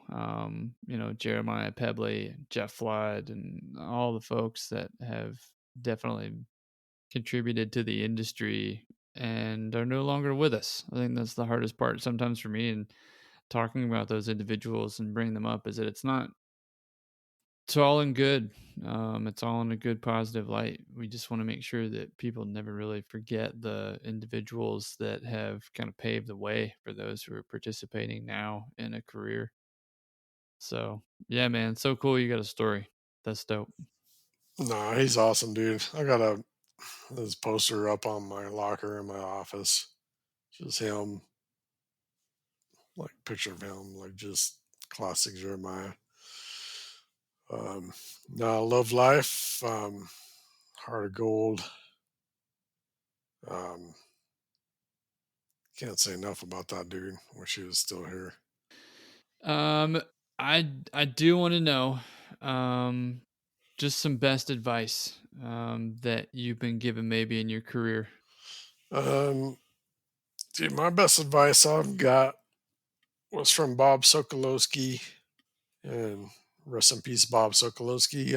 Anybody who knows him knows how freaking awesome he was and pillar to our ski industry. And Benell knows him. Super good dude. But one day, my son, he was graduating kindergarten, and for some reason, I don't know who, whatever, I couldn't get out of work to go to his graduation. Had to get this pipeline replacement done in this little section, which, to me, I didn't think had to be done. Could have waited, but ended up missing his graduation. And, I kind of ran into Bob. He was our utilities engineer. The guy like knows everything about chairlifts and just all the utilities, for the ski area, and just one of the most respected dudes, like at our mountain and across the whole ski industry. But told me, never let work get in the way of family. Didn't really complain to him about it, but just he kind of saw me in a kind of bummed out state, I guess, maybe. And like, what's up? I'm like, I hadn't missed my kid's graduation for kindergarten, whatever. He's like, dude, don't ever let work get in the way of family. Do what you gotta do. And that's stuck with me ever since, and kind of stuck to that, stuck to my guns on that. And Carl was kind of respecting me on that stance. And he knew Mm. if it was my day off or I was doing something with my family, he tried his best not to bug me if there's an emergency or whatnot. But obviously, if there was something, I would come in and take care of it. But he did have enough respect to let me have my time. I think that's excellent advice. And the hard part, I think, today is that with the, I don't know, we don't have to call it competition, but I think we can definitely call it maybe relevancy.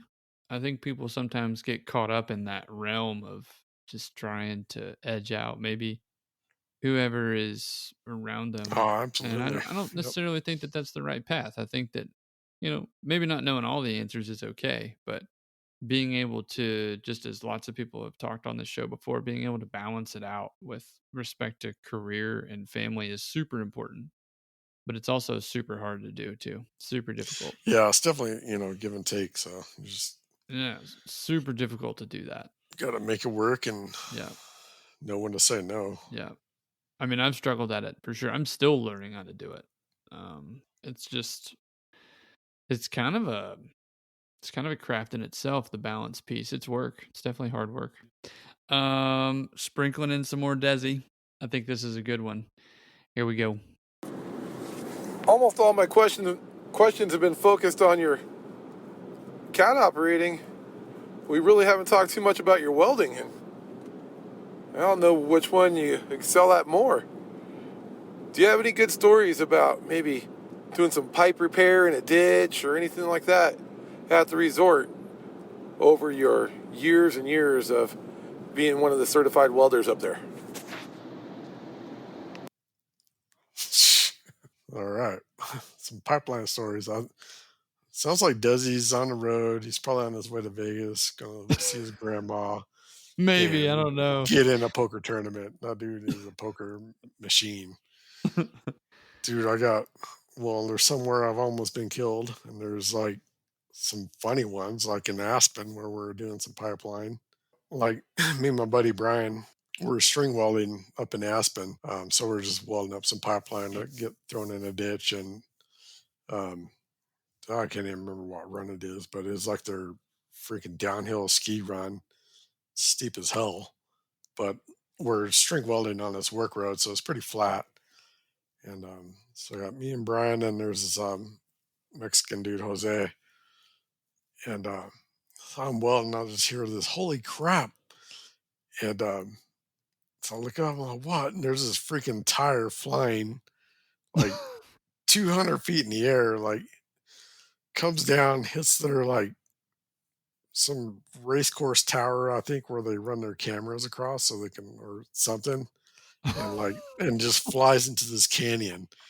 And we're like, so what it was a tire off of this power unit machine that we use to zap lock. So this power unit like controls the hydraulics for the zap lock press that presses the pipe together. And so we had some spare tires, and this dude was um, running the tires up on a quad and lost one, dude. And it just freaking takes off down the run and just hits this brake over and just shoots and flies through the air.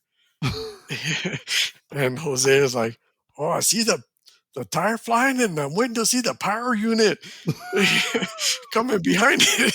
And dude, it was just like I had two instances like at that ski resort where shit went rolling downhill and just flying into canyons, and no, it's just crazy. And then there's another time I got caught in a can where I was testing hydrants, and the airline was, or the water line was charged with air. We're checking for leaks. I was down in the can by myself, and the freaking hydrant blew off, and just like I just ducked and covered, and like hopefully this freaking hydrant doesn't come down and hit me. And jumped out of the can running, trying to bleed all the air out of the system, turning on hydrants and yeah, some crazy stuff. And then got hit by a boulder one time. Dude, the tire story. Good Holy times. cow. Fun to look back and kind of go, holy shit. Dude, thank God I'm like got some angels over me because probably should be dead by now.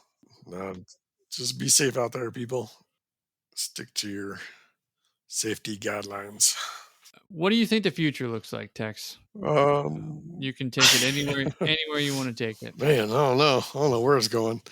Well, it kind of sucks. Half pipes are disappearing because I really love building half pipes, and I think they're good for the kids, up and coming and that want to progress in life. You don't have to have a 22 foot, but they got to learn somewhere. They should at least have a 13 and 18 footer. But man, I don't know. I just hopefully myself, I feel like ski resorts really need to address the skill part of their departments, whether it's the vehicle maintenance, snowcat mechanics, lift maintenance, it's hard to keep people around year round when they can't make a living.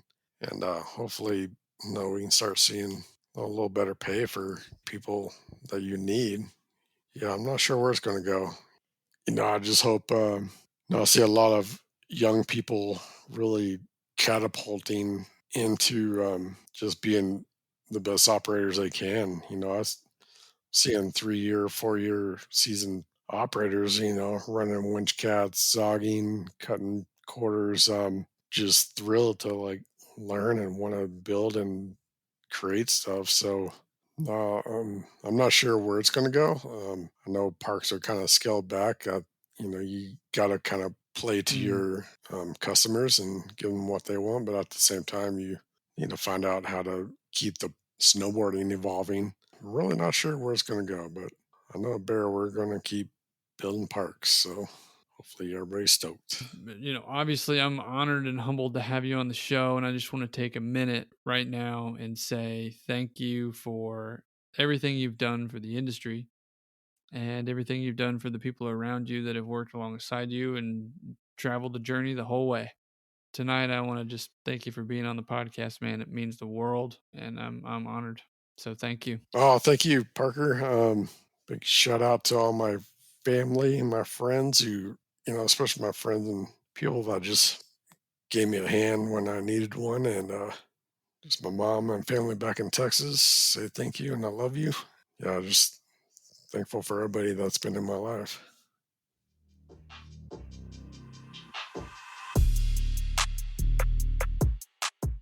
Big thank you to Brian, aka Tex McCullar, for being this week's podcast episode 16 of the Blade Dive.